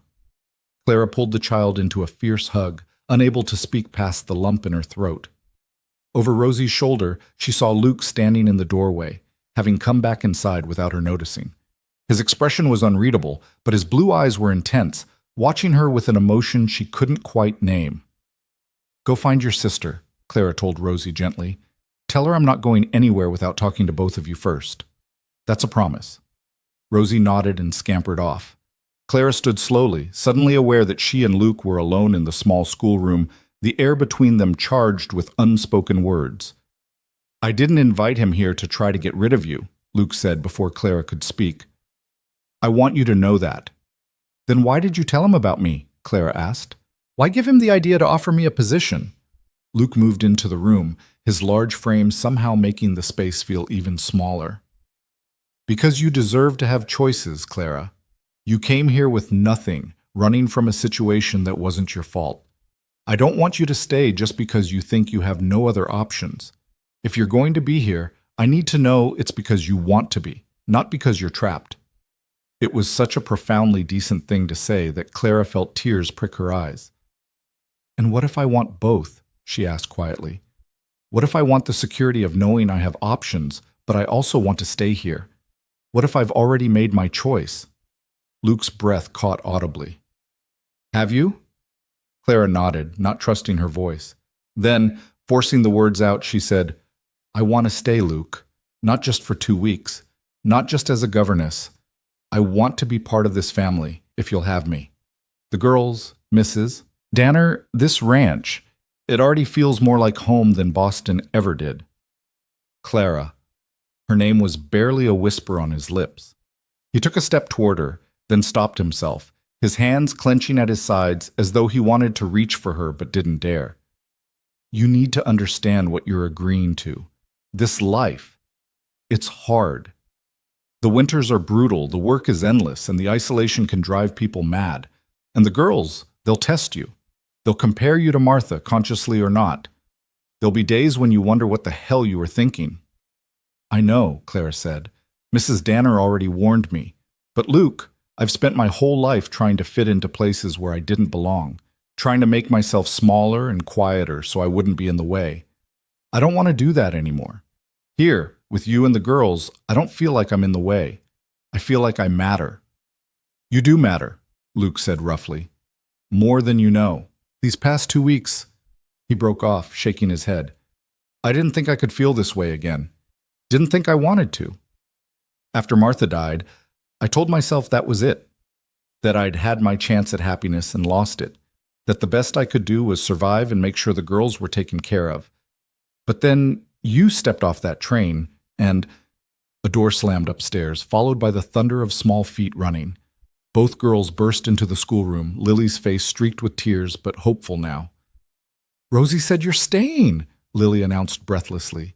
Is it true? Are you really staying? Clara looked at Luke, a question in her eyes.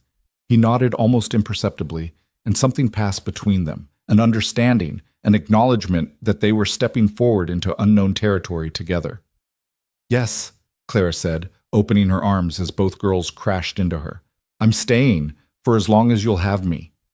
The celebration that followed was chaotic and joyful. The girls danced around the schoolroom, chattering excitedly about all the things they'd do now that Miss Weston wasn't leaving.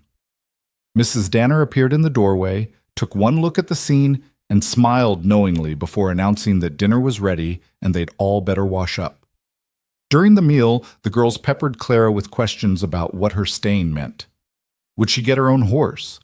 Could they show her the creek where they caught tadpoles in summer? Would she come with them to pick wild berries when the season started again? Clara answered each question patiently, feeling more settled with each passing moment. This was right. This was where she was meant to be. After dinner, Luke asked Clara to walk with him. They left the girls helping Mrs. Danner with dishes, or more accurately, helping in the way that 6-year-olds do, which mostly meant getting in the way and making the task take twice as long. Luke led Clara outside, and they walked in comfortable silence toward the horse paddock. The late afternoon sun cast everything in golden light, and the air smelled of hay and pine and the particular clean scent of the high country. Clara breathed deeply, feeling tension she didn't know she'd been carrying start to release from her shoulders. "There's something we need to discuss," Luke said finally, stopping by the fence and resting his arms on the top rail. "About the nature of your position here." Clara's stomach fluttered nervously. "All right. You said you want to be part of this family, and I meant what I said. We want you here. But Clara, I need to be honest with you about what I'm able to offer." He turned to face her fully, his expression serious. "I can't promise you romance. I can't promise that I'll fall in love with you the way I loved Martha. That kind of lightning doesn't strike twice for most people." The words should have hurt, but Clara had known they were coming. She'd seen the way Luke looked at Martha's photograph, heard the pain in his voice when he spoke of her. She nodded for him to continue.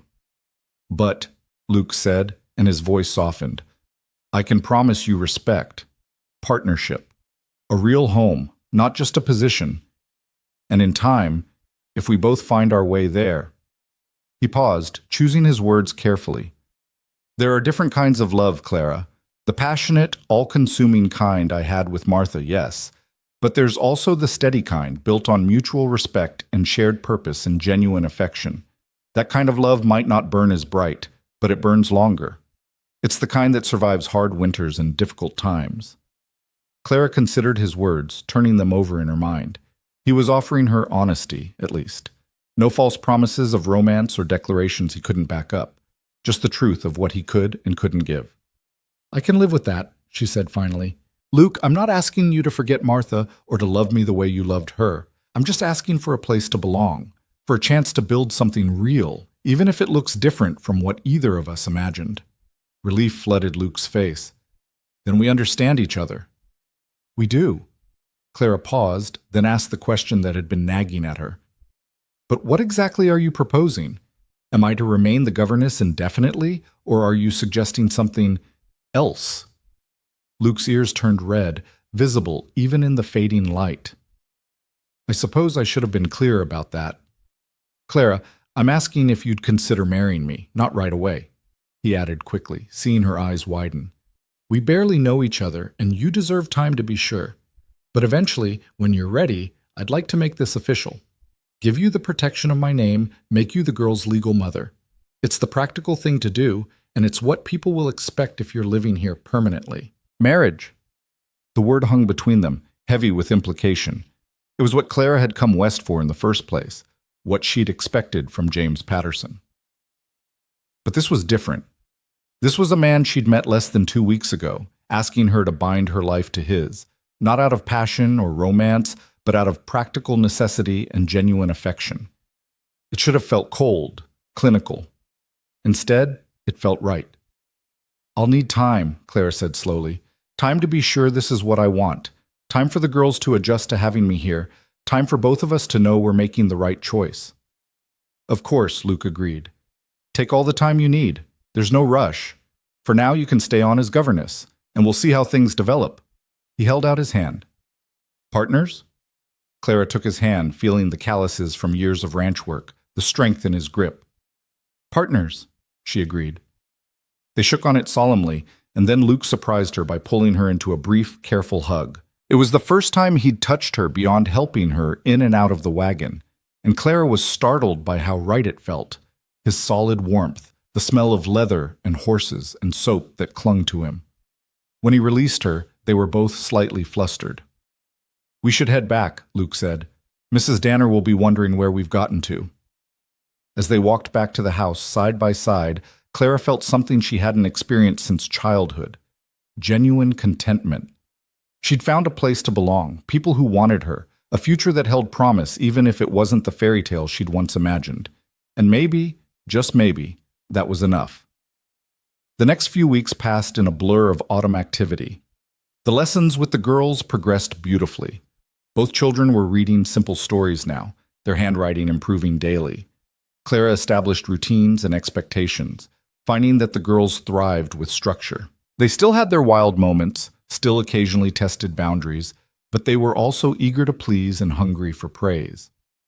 Mrs. Danner taught Clara the rhythms of ranch life: how to preserve vegetables for winter, how to render fat for soap, how to manage the endless cycle of cooking and cleaning and mending that kept a household running. Clara's hands, once soft from Boston life, developed calluses. Her back grew stronger from hauling water and beating rugs. She learned to read the weather by watching the sky and the behavior of the animals.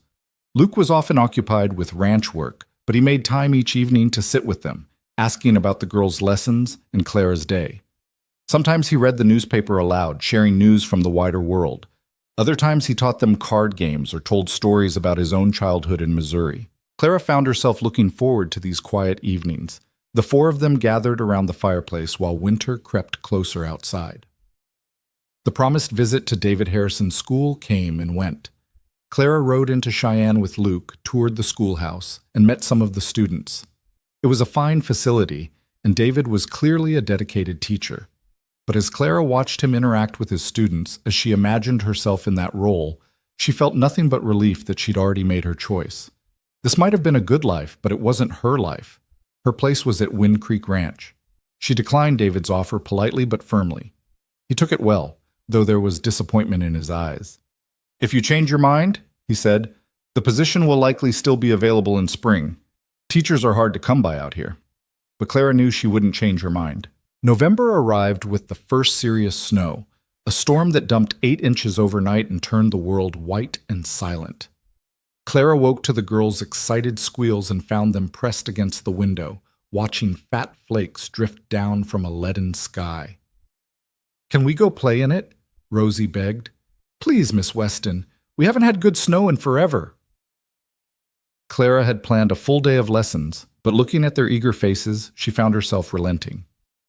"After breakfast," she said, "and only if you dress warmly and promise not to track snow through the house." The morning that followed was pure magic. The girls showed Clara how to make snow angels, how to build a proper snowman, how to pack snowballs just right for maximum impact.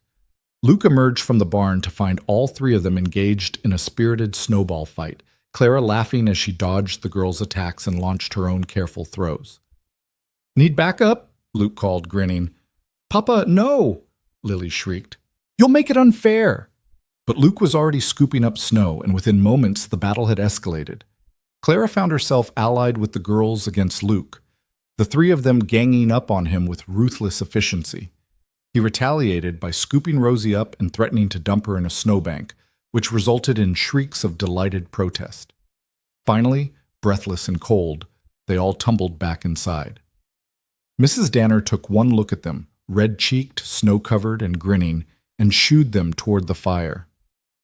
"Get those wet things off before you catch your deaths," she scolded, but there was warmth in her voice. "I'll make hot cocoa." As Clara helped the girls out of their wet coats and boots, as Luke stoked the fire and Mrs. Danner bustled in with steaming mugs, Clara had a sudden flash of clarity. This was family. Not the family she'd imagined back in Boston, not the neat, proper life she'd thought she wanted, but real, messy, joyful family nonetheless. That night, after the girls were asleep, Clara sat with Luke in the study while he went over ranch accounts. She was mending one of his shirts, the domesticity of the scene not lost on her. "Luke," she said quietly, "I've been thinking about your proposal." His pen stilled on the paper. He looked up at her, his expression carefully neutral. "And?" "I'd like to say yes," Clara said. "Not immediately. I still think we should wait a bit longer, give everyone time to adjust. But I want you to know that I'm certain. This is where I want to be. This is the life I want." Luke set down his pen slowly, his blue eyes searching her face. "You're sure? Because, Clara, If you have any doubts—" "I don't," she interrupted. "I know this isn't a traditional courtship. I know we're not in love the way people in romance novels are. But Luke, I care for you. I care for the girls. I care for this place and this life. And I think, given time, we can build something real together, something lasting." He stood and crossed to where she sat, kneeling beside her chair so they were eye level. "I care for you too," he said softly. "More than I thought I would when I asked you to come home with me that day at the station. You've brought light back to this house, Clara. You've given my daughters hope and joy. You've given me—" He paused, seeming to struggle with the words. "You've given me a reason to think about the future again, instead of just surviving the present." Clara reached out and touched his cheek, feeling the scratch of stubble against her palm. "Then let's build that future together." Luke turned his head and pressed a kiss to her palm, a gesture so tender that Clara's breath caught. Then he stood and offered her his hand. "Come with me. There's something I want to show you." Curious, Clara followed him upstairs to the 3rd floor, to his private room. She'd never been up here before, had assumed it was off limits. But Luke led her inside without hesitation, lighting a lamp to chase away the shadows. The room was Spartanly furnished: a large bed, a wardrobe, a washstand, a single chair by the window.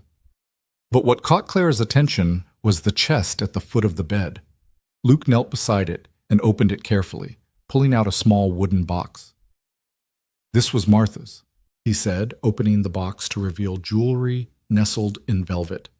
Simple pieces, nothing extravagant, but clearly treasured. He lifted out a gold ring with a small pearl. "Her wedding ring. I've been keeping it safe, thinking maybe one day the girls might want it." He held it out to Clara. "But I think Martha would want you to have it. Would want you to wear it when we make this official." Clara stared at the ring, emotions warring in her chest. It felt wrong somehow to wear Martha's ring, to step into her place so completely. And yet it also felt right, like a blessing from the woman who'd loved this family first, a passing of the torch. "I can't," she whispered. "Luke, it's too much. It's hers."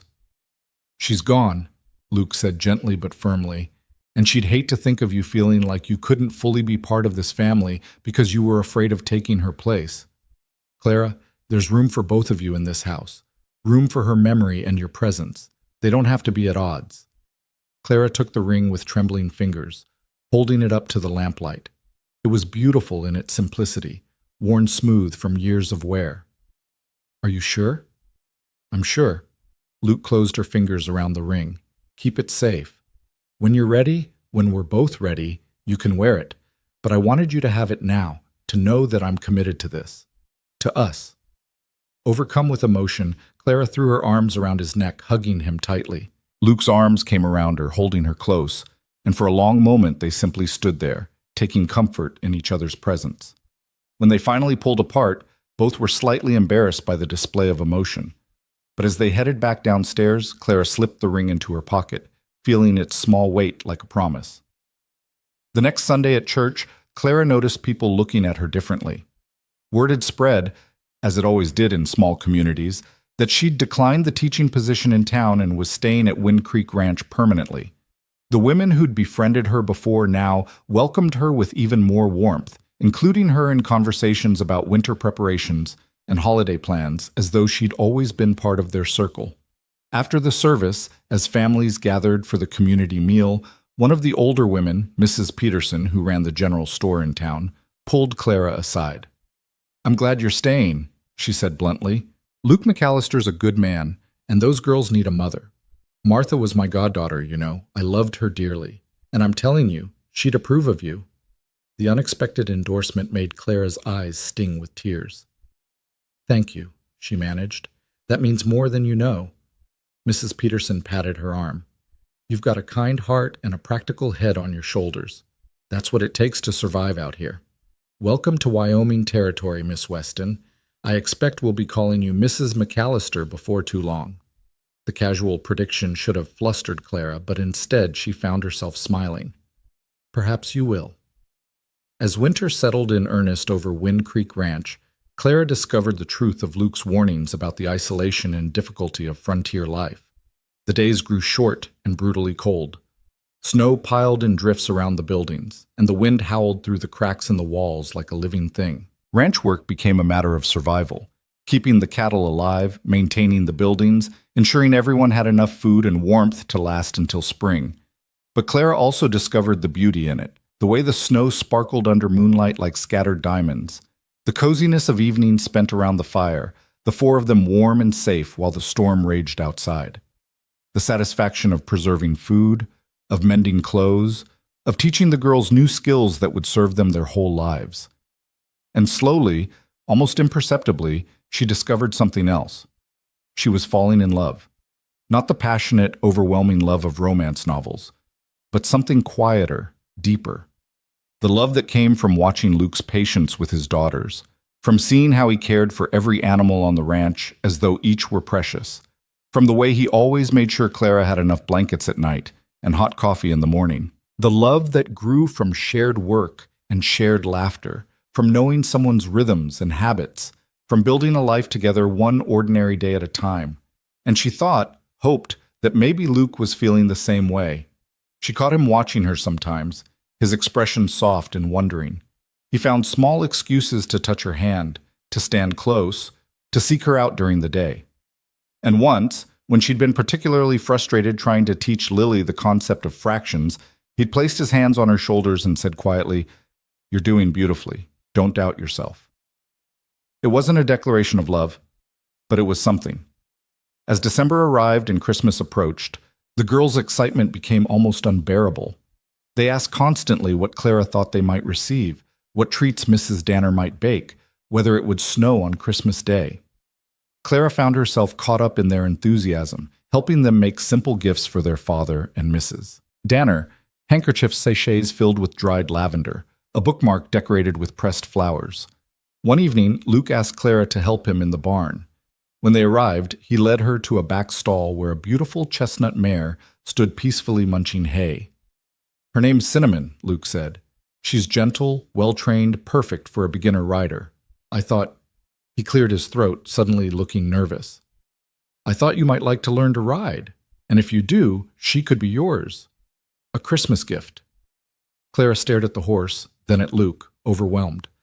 "Luke, I can't accept something like this. A horse is far too valuable. You're part of this family," Luke said firmly, "and everyone in this family needs to know how to ride. It's practical, Clara. If something happens and you need to get to town, or if there's an emergency, you need to be able to handle a horse. Besides," he added, his voice softening, "I want you to be able to ride out with us in spring, see the ranch properly. And Cinnamon deserves someone who'll love her. She was Martha's horse." The last sentence hung in the air between them. This was another torch being passed, another way Luke was making space for Clara in his life and his family. Clara approached the mare slowly, holding out her hand.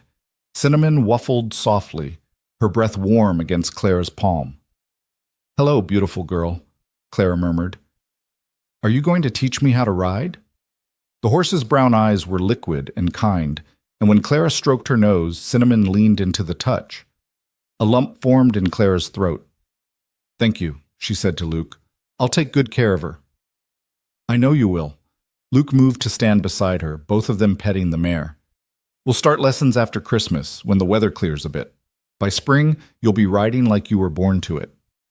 As they walked back to the house through the crisp December night, stars brilliant overhead, Clara felt Martha's ring in her pocket where she'd taken to carrying it. Soon, she thought. Soon she'd be ready to wear it.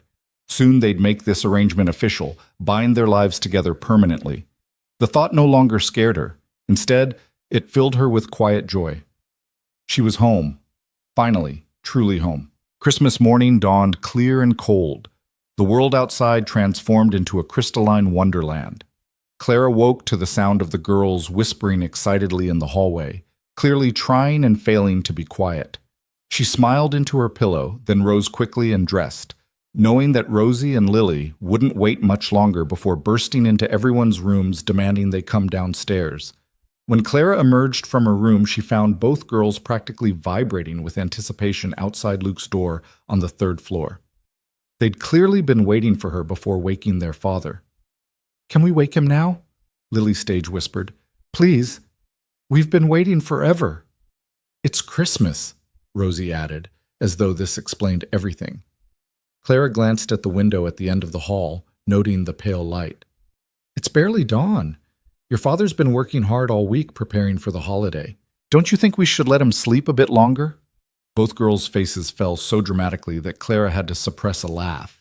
Before she could say anything, Luke's door opened and he appeared, hair tousled and still in his nightshirt, looking remarkably alert for someone who'd supposedly been asleep. "I heard someone mention Christmas," he said solemnly, his eyes twinkling. "Was I dreaming, or is it actually here?" The girls shrieked and launched themselves at him, and Luke caught them easily, swinging them around until they were dizzy with laughter. Over their heads, his eyes met Clara's, and the warmth in his gaze made her breath catch. "Merry Christmas, Clara," he said softly. "Merry Christmas, Luke." The moment stretched between them, heavy with something unspoken, until Rosie tugged impatiently on her father's sleeve. "Papa, come on! We have to see if St. Nicholas came." Downstairs, Mrs. Danner was already in the kitchen, and the smell of cinnamon rolls and coffee filled the house. The older woman had outdone herself. The table was laden with special treats she'd been preparing for days. But the girls barely glanced at the food, their attention fixed on the sitting room where a small pine tree stood in the corner, decorated with strings of popcorn and paper stars the girls had made. Beneath the tree sat a modest collection of wrapped packages. Clara had worried her gifts would be too simple.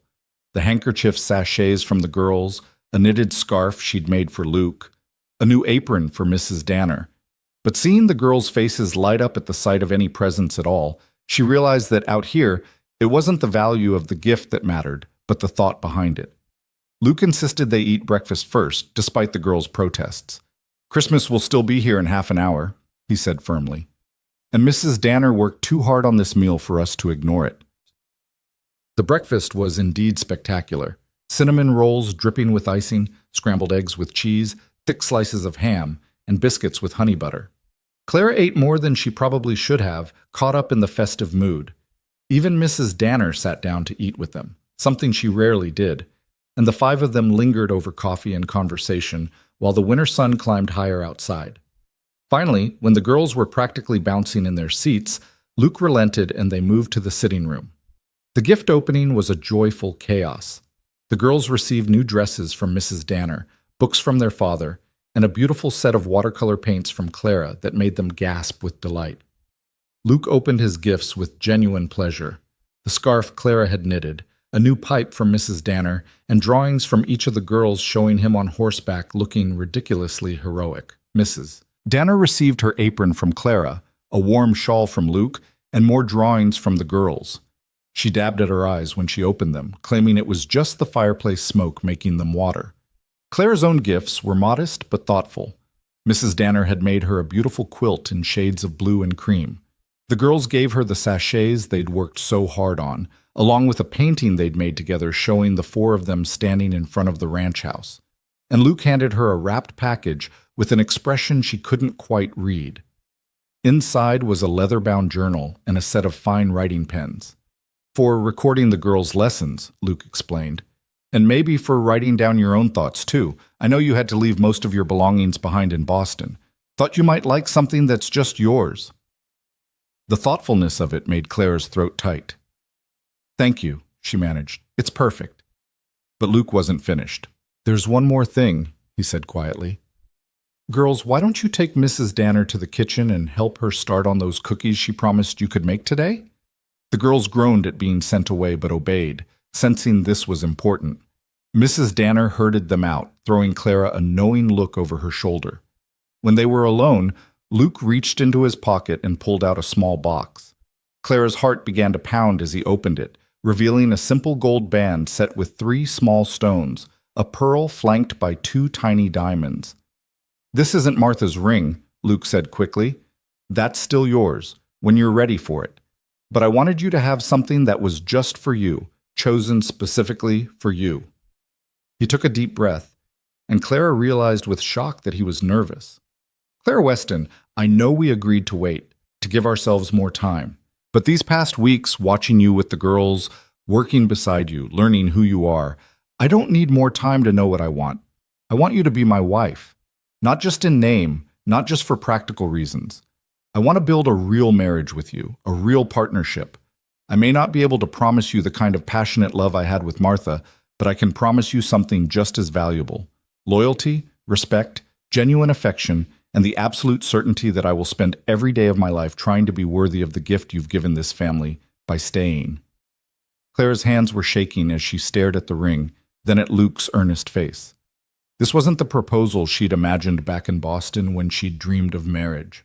There were no flowery declarations, no promises of eternal romance, but it was honest and real, and somehow more meaningful than any pretty words could have been. "Yes," she whispered. "Yes, Luke, I'll marry you." The smile that broke across his face was brilliant, transforming him from the serious, grief-worn rancher into someone younger, lighter. He took her hand carefully and slipped the ring onto her finger. It fit perfectly, the stones catching the firelight and throwing tiny rainbows across the wall. "I love it," Clara said, admiring how it looked on her hand. "When did you have time to, I rode into town last week during that clear spell," Luke admitted. "Mrs. Jenkins at the general store helped me choose it. I wanted to give it to you on Christmas Day, wanted to start the new year with you as my fiancé." He paused, then added more quietly, "Is that all right? I know I said we'd wait, but Clara, I'm certain. If you need more time, I understand, but..." Clara silenced him by reaching up and touching his face, the gesture becoming familiar now. "I'm certain too," she said softly. "I think I have been for weeks. I was just afraid to admit it, afraid I was being foolish or rushing into something I'd regret. But Luke, this feels right. You feel right. This family, this life. It's what I've been searching for without knowing it." Luke caught her hand and pressed it more firmly against his cheek, his eyes closing briefly. When he opened them again, they were bright with emotion. "I don't deserve you," he said roughly. "Don't deserve the second chance you're giving me, the way you've loved my daughters when you had no reason to." "I had every reason to," Clara interrupted. "They're wonderful children, and you do deserve this, Luke. You deserve happiness. We both do." For a moment, they simply looked at each other, the air between them charged with possibility. Then Luke leaned forward slowly, giving Clara time to pull away if she wanted. She didn't. His lips brushed hers gently, tentatively. A question and an answer, all at once. The kiss was brief and sweet, nothing like the passionate embraces described in novels, but it felt like a promise, like the beginning of something that would grow deeper with time. When they pulled apart, both were slightly breathless and more than a little flustered. From the kitchen came the sound of the girls' laughter and Mrs. Danner's voice warning them not to eat all the cookie dough before it was baked.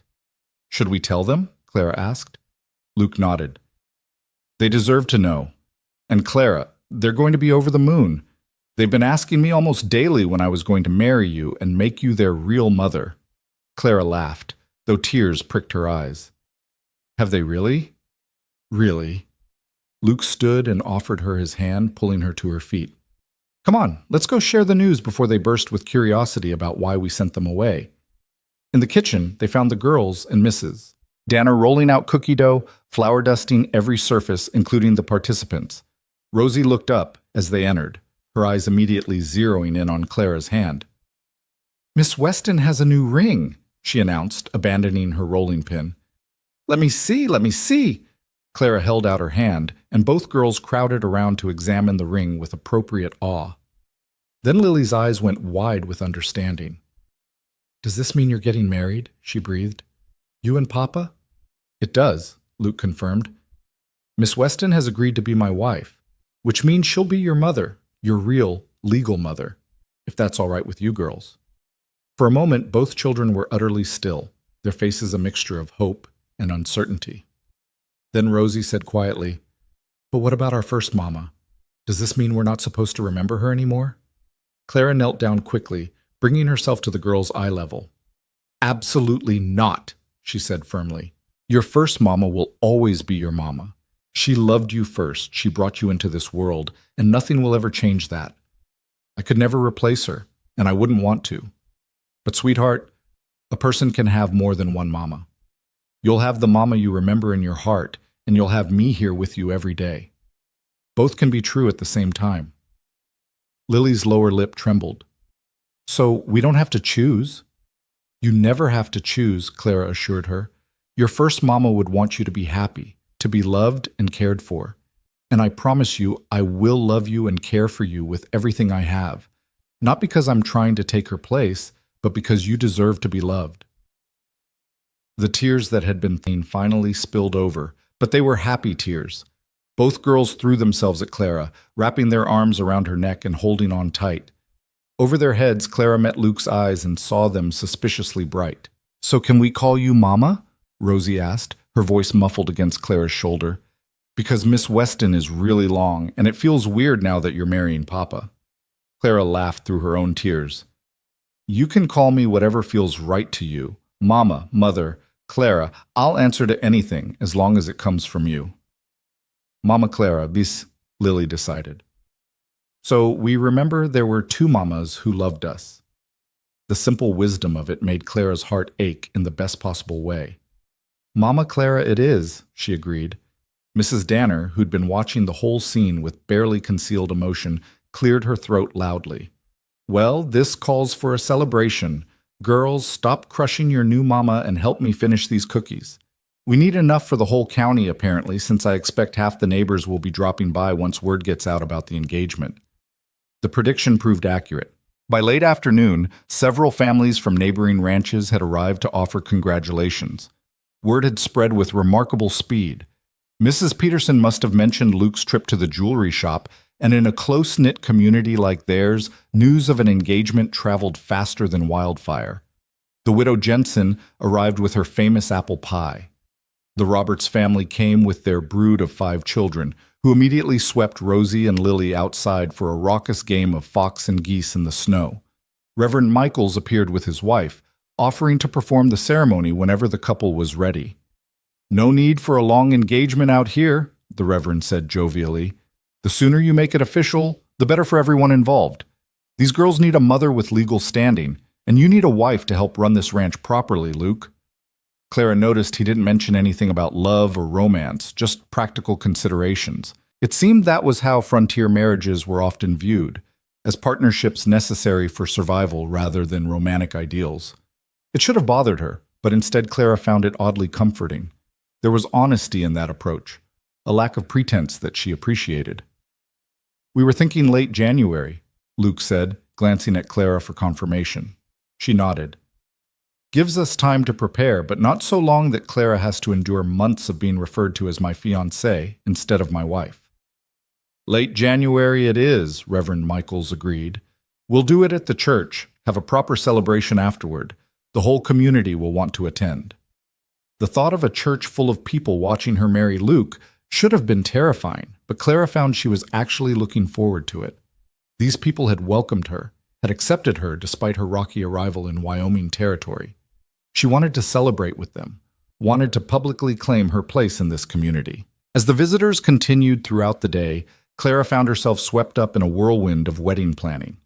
The women had opinions about everything: what she should wear, what food should be served, whether there should be dancing afterward. Mrs. Peterson offered to order fabric from Denver so Clara could have a proper wedding dress made. Mrs. Jensen insisted on making the wedding cake. Mrs. Roberts volunteered to organize the reception meal. You don't have to do all this, Clara protested, overwhelmed by their generosity. A simple ceremony would be fine. Nonsense, Mrs. Peterson said firmly. Luke McAllister is one of the pillars of this community, and you're going to be his wife. That deserves a proper celebration. Besides, dear, we haven't had a good wedding in months. Let us fuss. By the time the last visitors left in the early evening, Clara was exhausted but happy. The girls had worn themselves out playing and were already drooping over their supper. Mrs. Danner shooed everyone off to bed early, claiming she needed peace and quiet to clean up the chaos of the day's celebrations. Clara helped tuck the girls into bed, reading them their bedtime story while they fought to keep their eyes open. When she finished, Rosie reached up and touched Clara's cheek sleepily. Best Christmas ever, she murmured. We got a new mama. The simple statement made Clara's eyes sting with tears for what felt like the 100th time that day. She kissed both girls' foreheads and whispered goodnight, then slipped out into the hallway where Luke was waiting. They're asleep, he asked. Almost. It was a big day for them. For all of us. Luke gestured toward the stairs. Walk with me? I know it's cold, but I could use some air. They bundled into coats and stepped out onto the porch. The night was clear and brutally cold, their breath-forming clouds in the frigid air. Above them, stars blazed in such profusion that Clara felt dizzy looking up at them. I used to come out here after Martha died, Luke said quietly, staring up at the sky. Couldn't sleep most nights, so I'd stand here and look at the stars and try to understand why God would take her when we needed her so much. The girls were only 4 years old. They needed their mother. I needed my wife. It felt cruel, senseless. Clara waited silently, understanding he needed to say this. I never got an answer, Luke continued. Never understood why it happened. But standing here tonight, with you wearing my ring, with my daughters calling you Mama, I wonder if maybe this was always how it was supposed to go. If Martha had to leave so you could find your way to us. He turned to look at Clara, his face serious in the starlight. I know that sounds terrible, like I'm saying her death was meant to happen or that I'm glad it did. That's not what I mean. I know what you mean, Clara said softly. You're saying that sometimes terrible things happen, but good can still come from them. That doesn't make the terrible things less terrible, but it means they're not the end of the story. Exactly. Luke's shoulders relaxed slightly. I'll always love Martha, always miss her. But Clara, I'm genuinely happy tonight, not just grateful or content, but actually happy. And I don't think Martha would begrudge me that. I think she'd be glad the girls have you, that I have you. Clara moved closer to him, and Luke wrapped an arm around her shoulders, pulling her against his side for warmth. They stood like that for a long time, looking up at the infinite stars, neither feeling the need to fill the silence with words. The weeks leading up to the wedding passed in a blur of preparation. The fabric Mrs. Peterson ordered arrived, and Clara spent her evening sewing her wedding dress with help from Mrs. Danner and several of the neighboring women who would arrive unannounced to assist. The dress was simple but lovely, dove gray rather than white, practical enough to be worn again for church or special occasions. Clara embroidered small flowers along the collar and cuffs, her stitches neat and even. The girls were beside themselves with excitement, chattering constantly about the wedding and what it would mean. They helped Clara practice her vows, played wedding with their dolls, and drove Mrs. Danner to distraction with their endless questions about every aspect of the celebration. Luke seemed more nervous as the date approached. Clara would catch him watching her with an expression that mixed anticipation and anxiety, and she wondered what he was thinking. Was he having second thoughts? Comparing her to Martha and finding her wanting? But whenever she asked if he was all right, he'd smile and assure her he was fine, just preoccupied with ranch business. 3 days before this wedding, a blizzard swept through that had everyone worried the ceremony would need to be postponed. The snow came down so thick and fast that visibility dropped to mere feet. Luke and his ranch hands worked around the clock to keep the cattle safe and the buildings secure. Clara kept the home fires burning, kept the girls occupied and calm, and tried not to worry about Luke out in the dangerous conditions. When he finally stumbled in late on the second night, half frozen and exhausted, Clara had hot water ready for him to wash and warm food waiting. She helped him out of his ice-crusted coat, noting with concern how his hands shook from the cold. "You need to get warm," she said firmly, guiding him to a chair by the fire. "Mrs. Danner, can you bring extra blankets?" "I'm fine," Luke protested, but his chattering teeth betrayed him. "You're half frozen," Clara corrected. "And you're no good to anyone if you catch pneumonia 3 days before our wedding." Despite his exhaustion, Luke managed to smile at that. "Wouldn't want to miss my own wedding." "Then let me take care of you." Clara knelt and began unlacing his boots, pulling off the frozen leather carefully. His feet were like ice even through his thick socks. She rubbed them briskly to restore circulation, ignoring his protest that she shouldn't be doing such menial work. "We're going to be married in 3 days," Clara reminded him. "In sickness and in health, remember? I might as well start practicing now." Luke's expression softened, and he reached down to touch her hair gently. "How did I get so lucky?" he murmured. "Finding you at that train station, it was the best thing that ever happened to me." The words, so simply stated, made Clara's heart swell. "I'm the lucky one," she said quietly. "You gave me a home when I had nothing, a family when I was alone, a A future when I thought mine was over. Then we're both lucky, Luke decided. He pulled her up and into his lap, wrapping his arms around her despite Mrs. Danner's scandalized clearing of her throat from the doorway. God, you feel warm. Clara laughed and let herself relax against him, sharing her warmth. Outside, the wind howled and the snow continued to fall, but inside they were safe and warm and together. That was all that mattered. The blizzard finally blew itself out the morning before the wedding, leaving the world buried under 3 feet of fresh snow, but the sky a brilliant, cloudless blue. Luke and several neighbors spent the day clearing the road to the church, determined that nothing would prevent the ceremony from happening as planned. That night, Clara lay awake in her room for the last time as Clara Weston. Tomorrow, she would become Clara McAllister. Tomorrow, she would legally become mother to Rosie and Lily, wife to Luke. Tomorrow, her new life would officially begin. She wasn't nervous, she realized. She was ready. A soft knock on her door interrupted her thoughts. "Come in," she called quietly. The door opened to reveal both girls in their nightgowns, their faces solemn in the lamplight. "We couldn't sleep," Lily said. "Can we stay with you, just for tonight?" Clara didn't hesitate. "Of course, come here." The girls scrambled into her bed, snuggling close on either side of her. Clara put her arms around them, holding them tight. "Are you scared?" Rosie asked. "About tomorrow?" "Not scared," Clara said honestly. "Excited. Happy. Maybe a little nervous, but in a good way." "We're happy too," Lily said.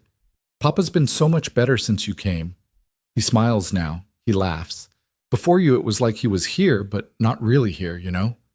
Clara's throat tightened at the child's perceptiveness. "I know, sweetheart." "And we love you," Rosie added firmly. "We know you're not our first mama, but you're our mama now, and we love you so much." "I love you too," Clara whispered, her voice breaking. "Both of you, so very much." They lay together in the quiet darkness, and eventually the girls' breathing deepened into sleep. Clara held them close, these 2 precious children who'd become hers so unexpectedly, and felt gratitude wash over her in waves. Tomorrow she would marry Luke McAllister. Tomorrow she would become the mother these girls needed. Tomorrow she would start building the life she'd traveled so far to find, and she couldn't wait. The morning of the wedding dawned clear and cold, the world sparkling under its fresh blanket of snow.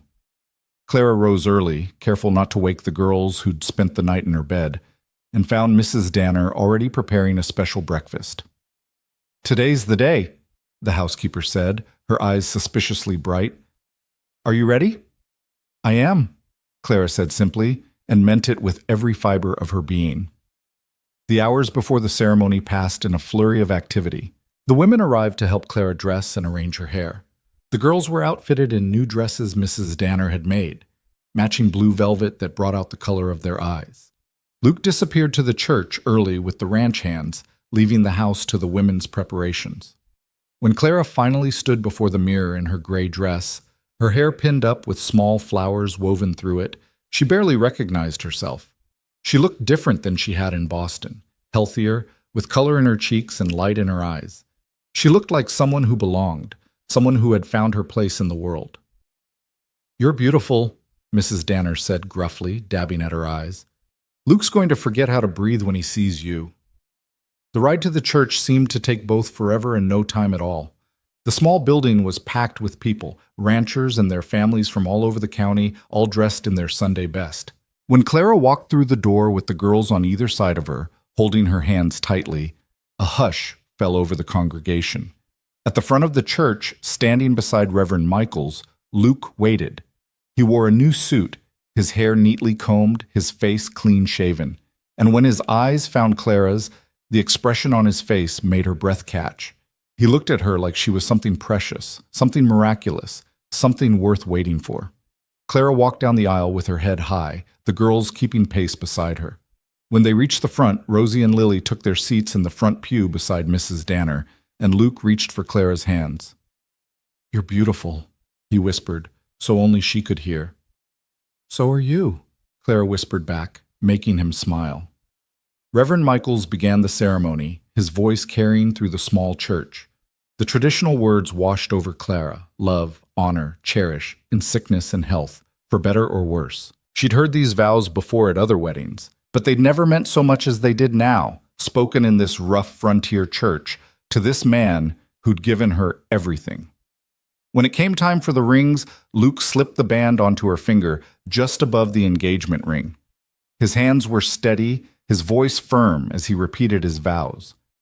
Then it was Clara's turn. She'd asked Mrs. Danner to hold Martha's original wedding ring, and now she took it and slipped it onto Luke's finger, a symbol of continuity and new beginnings both. "I do," she said clearly when Reverend Michaels asked if she took this man to be her husband, now and always.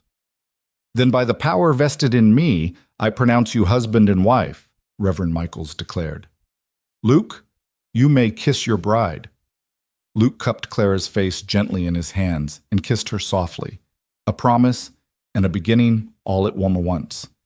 The congregation erupted in applause and cheers, and when they broke apart, both were smiling. "Mrs. McAllister," Luke said, testing out the name. "Mr. McAllister," Clara replied, and they both laughed at the formality of it. The celebration that followed was joyous and chaotic. The church basement had been transformed into a reception hall, tables laden with food contributed by every family in the county. There was music and dancing, the girls spinning until they were dizzy while the adults clapped and stamped their feet. Clara found herself passed from partner to partner as seemed to be tradition, dancing with neighbors and strangers and friends alike. But her favorite dance was with Luke, late in the afternoon when the celebration was finally winding down. They swayed together to a fiddle playing a slow, sweet tune, and Clara rested her head on his chest, listening to his heartbeat. "Happy?" Luke asked softly. "Impossibly happy," Clara confirmed. "You?" "More than I ever thought I'd be again," Luke admitted. "Thank you, Clara, for saying yes, for staying, for loving my daughters, for giving me another chance at this." Clara pulled back enough to look up at him. "Thank you for asking me to come home with you that day at the station. Thank you for seeing me when everyone else just saw a rejected bride. Thank you for giving me a family." Luke's eyes were suspiciously bright as he pulled her close again. "We should probably head back to the ranch soon," he murmured. "The girls are flagging, and I want to get home before dark." "Home," Clara echoed, loving the sound of the word. "Yes, let's go home." They gathered the girls, who protested that they weren't tired despite barely being able to keep their eyes open, and said their goodbyes to the lingering guests. Mrs. Danner had returned to the ranch earlier to prepare a special supper, and Luke's ranch hands had promised to handle evening chores so the family could have the evening to themselves. The wagon ride back to Wind Creek Ranch was peaceful, the girls dozing in the back while Clara sat close to Luke on the seat. The sun was setting, painting the snow-covered landscape in shades of pink and gold. Everything looked magical, transformed, like a scene from a fairy tale. "I can't believe this is my life now," Clara said softly. 6 weeks ago, I was standing on a train platform with nothing but a trunk and a broken heart. Now I have a husband, 2 daughters, a home. It doesn't feel real. "It's real," Luke assured her, reaching over to squeeze her hand. "This is your life now, Clara, our life. And it's only going to get better from here." As Wind Creek Ranch came into view, smoke curling from the chimneys and lights glowing warmly in the windows, Clara knew he was right. This was her life now. This was her family, her home, her future. She wasn't a rejected bride anymore. She wasn't an unwanted relation taking up space in someone else's life. She was Clara McAllister, wife and mother, a woman who belonged, and she had never been happier. The first weeks of marriage brought adjustments Clara hadn't fully anticipated. Moving from the guest room down the hall to Luke's room on the 3rd floor felt momentous, symbolic of the change in her status from governess to wife. The room that had been his and Martha's was now theirs, and though Luke had carefully packed away most of Martha's personal belongings before the wedding, her presence still lingered in unexpected ways. A scent that clung to the wardrobe, a hairpin discovered behind the washstand, the way the floorboards creaked in a particular pattern that Luke said Martha had always used to sneak back to bed without waking him. Clara had expected to feel like an interloper in that space, but Luke's quiet consideration made it easier. He'd cleared half the wardrobe for her clothes, moved his things to make room for hers on the washstand, and brought up a small writing desk from the unused parlor so she'd have a space of her own for correspondence and lesson planning. The journal he'd given her at Christmas sat on that desk now, its pages beginning to fill with her thoughts, observations about the girl's progress, and reflections on her new life. Their physical relationship developed gradually, with a gentleness that touched Clara deeply. Luke never pushed, never demanded, always checking to make sure she was comfortable, nervous and careful with each other. But with each passing day, the awkwardness faded, replaced by growing comfort and genuine affection that deepened into something Clara hadn't quite expected. Not the wild, consuming love of romance novels, but something steadier and perhaps more valuable. A love built on mutual respect, shared laughter, and the everyday intimacy of building a life together. The girls adjusted to the change with remarkable ease, seeming to take it as natural that Clara now shared their father's room and bore his name. They'd started calling her Mama Clara consistently, and the title never failed to make Clara's heart squeeze with joy. She'd worried they might feel displaced or jealous of her new closeness with Luke, but instead they seemed to bloom under the security of having a complete family again. Winter deepened its grip on Wyoming territory through February and into March. The snow piled higher, and temperatures dropped so low that water froze solid in the pitchers overnight, despite the fires burning in every room. Clara learned to manage the household through the brutal season, working alongside Mrs. Danner to keep everyone warm, fed, and occupied during the long months of confinement. The lessons with the girls continued to progress beautifully. Both were reading chapter books now. Their handwriting had improved dramatically, and they'd mastered basic arithmetic. Clara had begun teaching them geography, using the globe Luke had purchased in Cheyenne, and the girls were fascinated by the idea of oceans and distant continents. Sometimes in the evenings, the whole family would gather around the globe while Clara told them about places she'd read about: the pyramids of Egypt, the canals of Venice, the great cities of Europe. "Will we ever see those places?" Lily asked one night, her finger tracing the outline of France on the globe. "Maybe someday," Clara said. "The world is getting smaller every year. More trains, more ships. Who knows what will be possible by the time you're grown?" "I want to see Paris," Rosie declared. "Mrs. Peterson said it's the most beautiful city in the world." "Then we'll have to make sure your French lessons are excellent," Clara teased. "Can't visit Paris without speaking French." Luke caught her eye from across the room where he sat mending a bridle, and his smile was warm. He loved hearing her talk with the girls about the wider world, loved the way she opened up their imaginations beyond the confines of the ranch. More than once, he'd told Clara that she was the best thing that had ever happened to his daughters. But not everything was easy. In late February, a crisis struck that tested them all. It started with Lily complaining of a headache during morning lessons.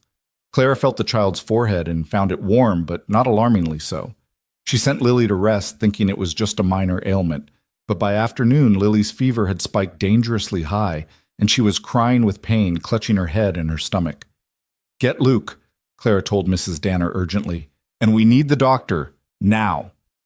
Luke rode through a blizzard to fetch Dr. Morrison from town, an elderly physician who'd been practicing medicine in Wyoming for 30 years. The old doctor examined Lily thoroughly, while Clara held the girl's hand and tried not to let her own terror show. "Could be several things," Dr. Morrison said grimly. "Influenza, scarlet fever, or if we're very unlucky, meningitis. We won't know for certain for a day or two. In the meantime, keep her fever down with cool compresses, get fluids in her if you can, and pray." The next 3 days were the longest of Clara's life. She barely left Lily's side, sponging the child's burning skin with cool water, coaxing her to take sips of broth, singing soft songs when Lily cried with pain. Luke spent most of his time in the sick room too, holding his daughter's other hand, his face gray with fear. They'd both lived through losing Martha to illness, and the terror of losing Lily too hung over them like a shroud. Rosie was distraught, wanting to be with her twin but kept away for fear of contagion. She stationed herself outside the bedroom door, refusing to leave her post, calling out encouragements to her sister through the wooden panels. "You have to get better, Lily," she called. "You promised we'd go catch frogs in the creek when spring came. You can't break a promise." On the third night, when Lily's fever finally broke and she opened her eyes clearly for the first time in days, Clara burst into tears of relief. Luke pulled her into his arms, and they held each other while Mrs. Danner thanked God in a shaking voice and Rosie burst through the door to throw herself on her sister's bed. "You came back," Rosie sobbed. "I was so scared you were going to leave like Mama did." "I'm not going anywhere," Lily said weakly, but with a ghost of her usual spirit. "Takes more than a fever to get rid of me." Dr. Morrison, who'd been staying at the ranch to monitor Lily's condition, examined her again and declared it had likely been a severe case of influenza complicated by an ear infection, but that she was past the worst of it. "She'll need rest and good food for a few weeks to regain her strength," he advised, "but she'll recover fully." As the doctor prepared to leave, he pulled Clara aside. "You did well," he said quietly. "Many women would have panicked, but you kept calm and did everything right. You've got a natural gift for nursing." The praise warmed Clara, but more importantly, the crisis had shown her something about herself and her new family. When it mattered most, they'd pulled together. Luke had trusted her judgment completely, following her lead in Lily's care. Mrs. Danner had supported her without question, and Clara had discovered a strength she hadn't known she possessed, the fierce, protective love of a mother willing to fight heaven itself to keep her child safe. "I love them," she told Luke later that night, as they finally collapsed into their own bed after 3 days of barely sleeping. "Not just the girls, though God knows I love them with everything in me. But Luke, I love you too. I didn't expect it to happen so quickly, but it has. This isn't just a practical arrangement anymore. This is real." Luke rolled to face her in the darkness, his hand finding hers. "I love you too," he said, and his voice was rough with emotion. "I didn't think I could feel this way again. Thought that part of me died with Martha. But Clara, you've brought me back to life. These past months with you, they've been a gift I didn't think I deserved." "We both deserve this," Clara said firmly. "We both deserve happiness. And Luke, I want you to know, I'm not threatened by your love for Martha. She was your first love, the mother of your children, and she'll always have a place in your heart. But there's room for me too. I know that now." Luke pulled her close, and they held each other in the darkness, two people who'd found their way to each other through loss and chance and the simple courage to keep trying.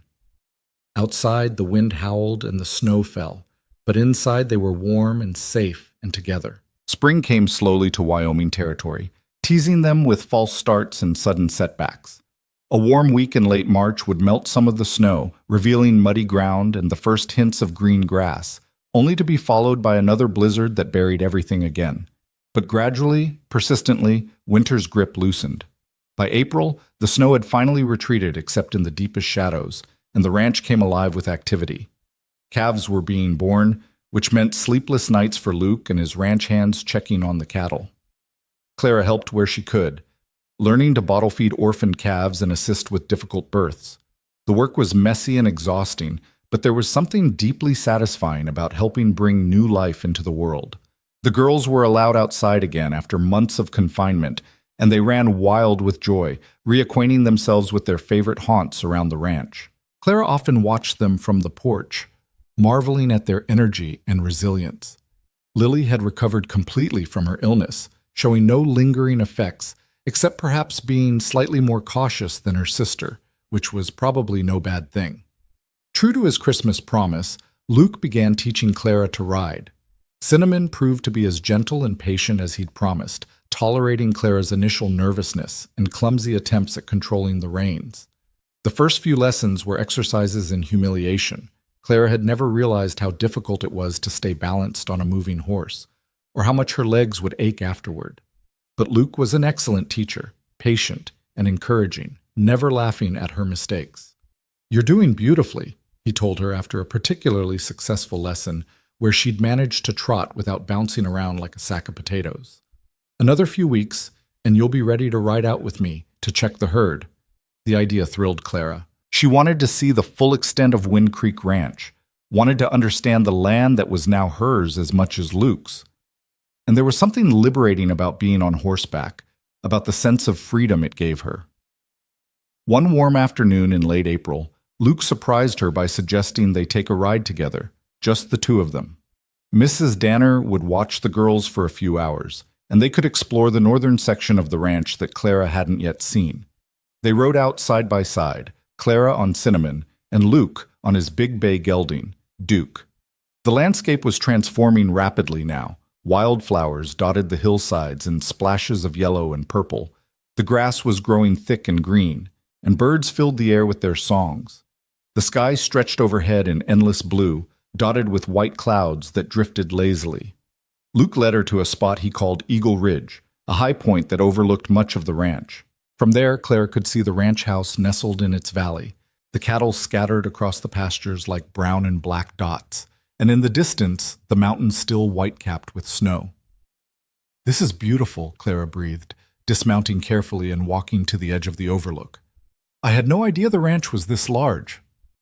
3,000 acres, Luke said, coming to stand beside her. "My father homesteaded the original section when I was just a boy. After he died, I bought the adjacent parcels bit by bit, building it up to what it is now. It's not the biggest spread in the territory, but it's ours. And now it's yours too." Clara turned to look at him, seeing the pride in his face as he surveyed his land. "Do you ever regret not going back east?" she asked. "You could have had an easier life in a city." Luke shook his head. "Never. This land, it gets in your blood. The freedom of it, the challenge. Every year brings new obstacles to overcome, new problems to solve. But when you succeed, when you see your herd healthy and your family thriving, there's no feeling like it."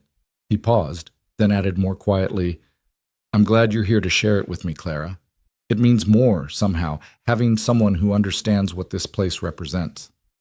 "I'm glad I'm here too," Clara said, and she meant it with every fiber of her being. 6 months ago, she'd been a woman with no prospects and no future.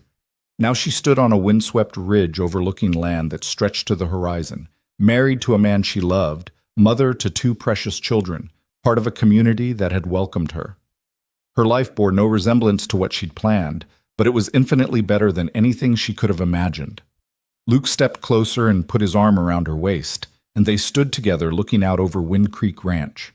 Clara leaned into him, feeling his solid warmth, and thought about the telegram that had shattered her life half a year ago. Marriage arrangement terminated. At the time, it had felt like the end of everything. Now she understood it had been the beginning. In May, Clara discovered she was pregnant. The realization came gradually. The fatigue she'd attributed to spring work, the queasiness she'd blamed on something she ate, the way her monthly courses had ceased. When she finally confided her suspicions to Mrs. Danner, the older woman took one look at her and smiled knowingly. "I was wondering when you'd figure it out," Mrs. Danner said. "I've been through enough pregnancies with Martha and other women on nearby ranches to recognize the signs. How far along do you think you are?" "Maybe 2 months?" Clara said, still trying to wrap her mind around it. A baby. She was going to have a baby. Luke's baby. "Should I tell him, or wait until I'm more certain?" "Tell him," Mrs. Danner advised. "That man deserves to know he's going to be a father again. And Clara, he's going to be over the moon." Mrs. Danner was right. When Clara told Luke that evening after the girls were in bed, his face transformed. He pulled her into his arms with a gentleness that made her eyes sting with tears. "A baby," he whispered against her hair. "Our baby. Clara, are you happy about this? I know we didn't plan—" "I'm thrilled," Clara interrupted, laughing through her tears, terrified but thrilled. "Luke, we're going to have a child together. I never thought, after everything that happened, I'd given up on the idea of having children of my own. And now you're going to be a mother 3 times over," Luke finished. He pulled back to look at her face, his own eyes bright with emotion. "When? When will the baby come?" "If my calculations are right, sometime in December or early January," Clara said. "Right around Christmas, perhaps." "Best Christmas present I could ask for," Luke said, then kissed her thoroughly, his joy palpable. They told the girls at breakfast the next morning, unsure how they'd react to the news of a new sibling. But Rosie and Lily surprised them by being ecstatic. "A baby!" Rosie squealed. "Can it be a girl? I want a sister." "I want to teach it things," Lily added eagerly, "like how to read and catch frogs and make snow angels." "The baby won't be able to do any of that for a while," Clara cautioned, laughing at their enthusiasm. "Newborns are very small and helpless. They need a lot of care and attention." "We'll help," Rosie promised solemnly. "We'll be the best big sisters ever." As Clara's pregnancy progressed through the summer months, She found herself marveling at how her body changed to accommodate new life. She'd seen pregnant women before, of course, but experiencing it herself was entirely different. Mrs. Danner and the neighboring women offered endless advice, some helpful and some contradictory, but all given with genuine care. The pregnancy was mercifully easy. After the first months of fatigue and nausea passed, Clara felt better than ever. She continued teaching the girls their lessons, though she had to modify some activities as her body grew unwieldy. She helped Mrs. Danner with household tasks, though the older woman increasingly shooed her away from anything too strenuous. And she spent long evenings with Luke on the porch, his hand resting on her swelling belly, both of them lost in wonder at the life growing between them. "Have you thought about names?" Luke asked one night in late August, when the baby's movements had become strong enough to feel from the outside. "Some," Clara admitted. "If it's a girl, I was thinking maybe Grace, and if it's a boy—" She paused, then said carefully, "What was your father's name?" "Samuel," Luke said, surprised. "Sam for short. Why?" "I'd like to honor him," Clara said. "He built this ranch, created this legacy. If we have a son, I'd like to call him Samuel Luke, if that's all right with you." Luke's eyes grew suspiciously bright. "He would have loved that," he said roughly. "Would have loved you too. You're exactly the kind of strong woman he always said was needed to survive out here." As autumn painted the hills in shades of gold and crimson, Claire felt herself settling deeper into her role as wife, mother, and partner in the ranch. She'd learned so much over the past year: how to read weather signs, how to preserve food for winter, how to manage a household in an isolated location, how to be part of a community. But more than skills, she'd learned about herself. She was stronger than she'd known, braver than she'd imagined, capable of love she hadn't thought possible. The neighboring women threw her a small celebration in October, gathering at the ranch with gifts for the coming baby. Tiny gowns they'd sewn, soft blankets they'd knitted, practical items like nappies and receiving cloths. Clara was overwhelmed by their generosity and the way they'd truly accepted her as one of their own. "You've done well here," Mrs. Peterson told her, as the women sat together in the sunshine, their hands busy with needlework. "When Luke brought you home last year, there were some who wondered if a city girl could manage ranch life. But you've proved yourself 10 times over. You're one of us now, Clara." The simple statement meant more than any fancy words could have. She'd found her place, her people, her purpose. November brought the first serious snows, and Clara began preparing in earnest for the baby's arrival. Dr. Morrison came out to check on her, pronouncing her healthy and the baby well-positioned. He promised to come as soon as Luke sent word that her labor had begun, weather permitting, but also made sure Mrs. Danner knew what to do in case he couldn't make it through a storm. "Babies come on their own schedule," he said cheerfully, "and they don't much care about blizzards or inconvenient timing." The waiting became harder as December approached. Clara was huge now, uncomfortable, unable to sleep properly, and ready for the pregnancy to be over. Luke treated her like she was made of glass, which was sweet but occasionally frustrating. The girls hovered protectively, bringing her cushions and cups of tea and reading to her to keep her entertained. "I feel like a beached whale," Clara complained to Mrs. Danner one afternoon when even simple tasks left her breathless. "Won't be much longer now," Mrs. Danner assured her. "Baby's dropped. You're carrying lower than you were last week. Could be any day." Any day turned out to be December 18th in the middle of a snowstorm. Clara woke just before dawn with the first contractions, mild but unmistakable. She lay quietly for a moment, not wanting to wake Luke unnecessarily if this was false labor. But when another contraction came 15 minutes later, she knew it was time. "Luke," she said softly, shaking his shoulder. "The baby's coming." Luke was instantly awake, his eyes going wide with a mixture of excitement and panic. "Now? Are you sure? Should I get Dr. Morrison?" "Not yet," Clara said, surprisingly calm. "The contractions are still far apart, but you should probably alert Mrs. Danner. And Luke, try not to panic. Women have been doing this since the beginning of time." "Martha panicked," Luke said, already pulling on his clothes. "Both times. She was terrified of childbirth." Clara saw the shadow cross his face, the memory of loss. She reached for his hand. "I'm not Martha," she said gently, "and this isn't the same situation. I'm going to be fine, and so is the baby." Luke kissed her fiercely. You'd better be. I just found you. I'm not losing you now. The day that followed was long and exhausting. Mrs. Danner took charge immediately, her calm competence a blessing. The girls were sent to stay with the ranch hands in the bunkhouse, much to their disappointment, but Clara didn't want them frightened by her pain. Luke sent one of the hands to fetch Dr. Morrison, but as the intensified, it became clear the doctor might not make it through. Doesn't matter, Mrs. Danner said firmly. I've helped birth dozens of babies. We'll manage fine. And they did. As the day wore on and the contractions grew stronger, Clara found herself drawing on reserves of strength she hadn't known she possessed. Luke stayed with her despite Mrs. Danner's suggestion that he might prefer to wait downstairs, as was traditional. He held Clara's hand, wiped her forehead with cool cloths, murmured encouragements when the pain grew overwhelming. You're doing so well, he told her during a particularly difficult contraction. So strong, so brave. I'm in awe of you. Finally, as evening fell and the storm outside reached its peak, Clara felt the overwhelming urge to push. Mrs. Danner checked her progress and nodded with satisfaction. It's time, she said. Next contraction, you push with all your might. The next hour was a blur of pain and effort, and Mrs. Danner's steady voice guiding her through it. And then, just when Clara thought she couldn't possibly continue, there was a sudden release of pressure, and a thin, angry wail filled the room. It's a boy, Mrs. Danner announced triumphantly, holding up a squalling, red-faced infant. A healthy, beautiful boy.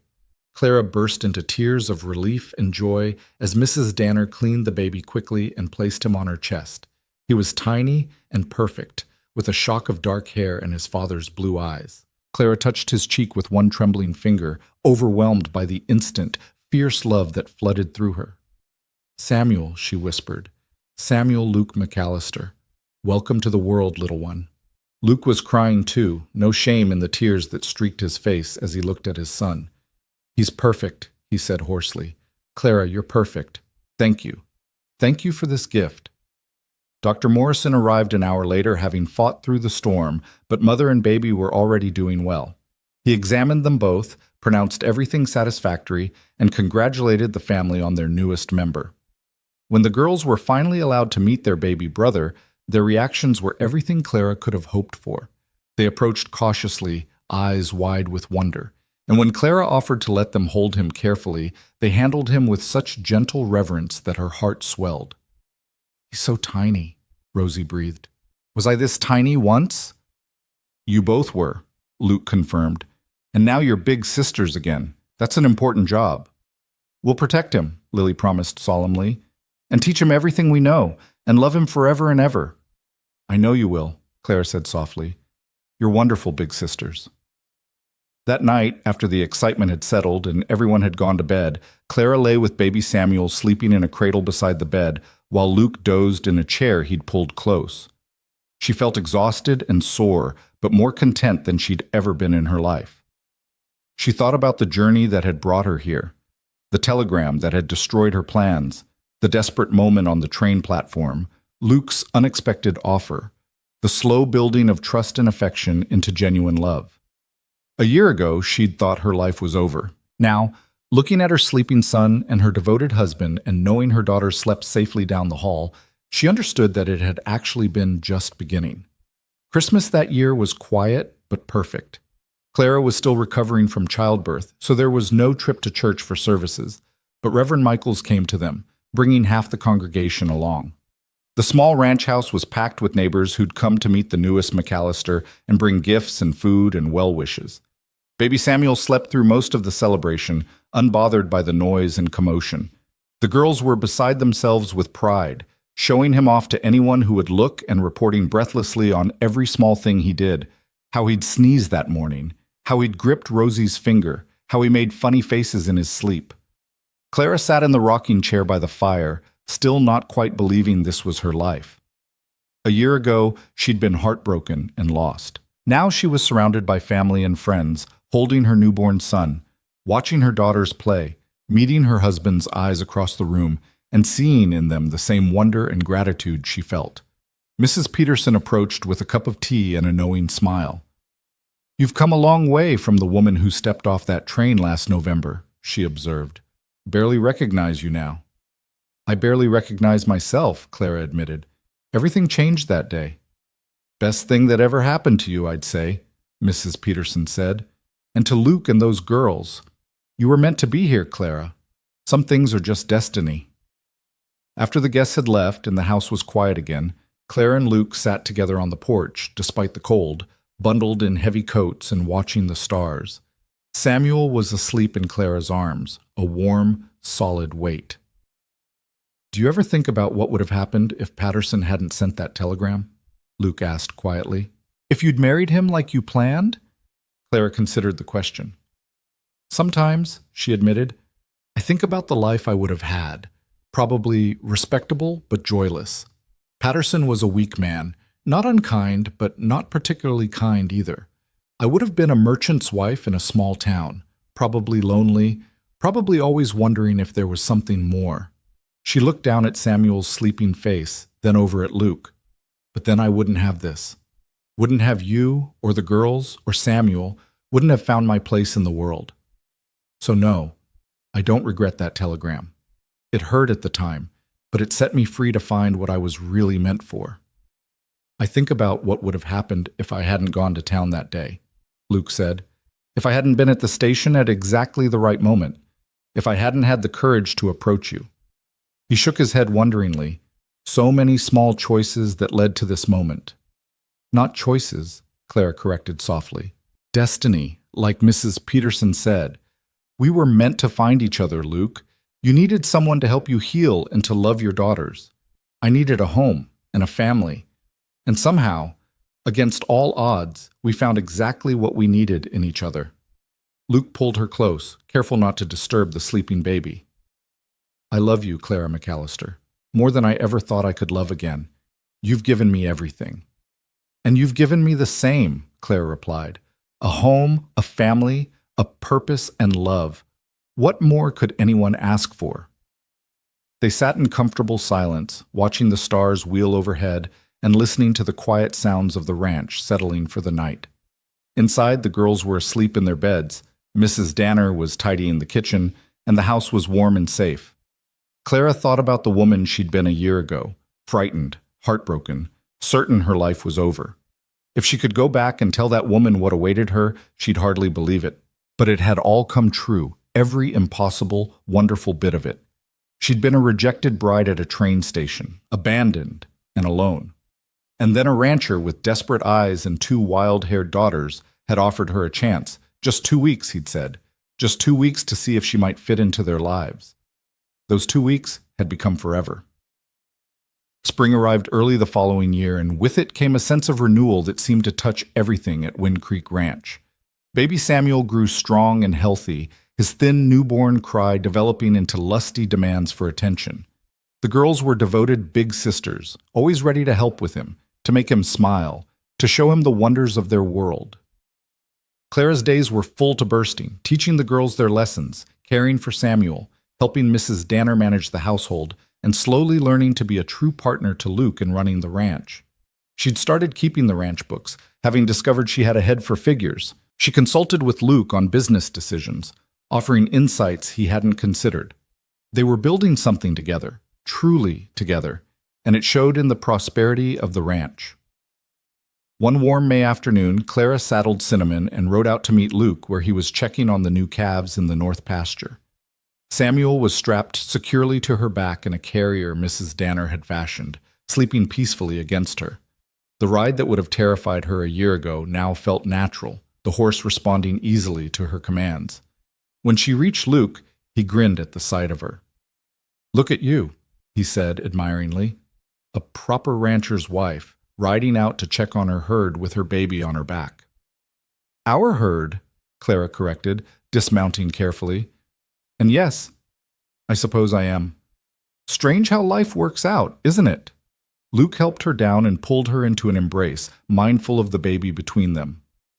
"Not strange," he said. "Perfect. This is exactly how it was meant to be." They stood together on the hillside, looking out over the land that was theirs, the cattle grazing peacefully, the mountains rising in the distance.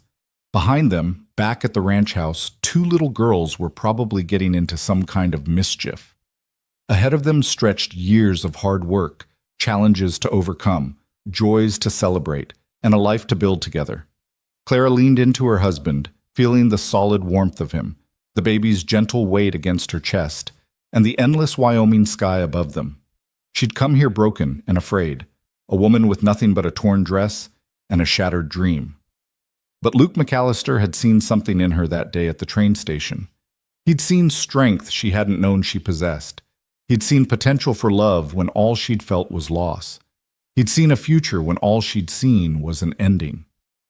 "Be my wife," he'd begged. "My twins need a mother like you." And then she'd said yes. The bravest, best yes of her entire life. Now standing on this hillside with her family all around her and her future stretching bright before her, Clara understood what she'd been too hurt to see back then. She hadn't been rejected at that train station. She'd been redirected, sent exactly where she needed to go, to the people who needed her, to the life she was meant to live. She was home. Finally, completely, eternally home. And it was more beautiful than anything she could have ever planned.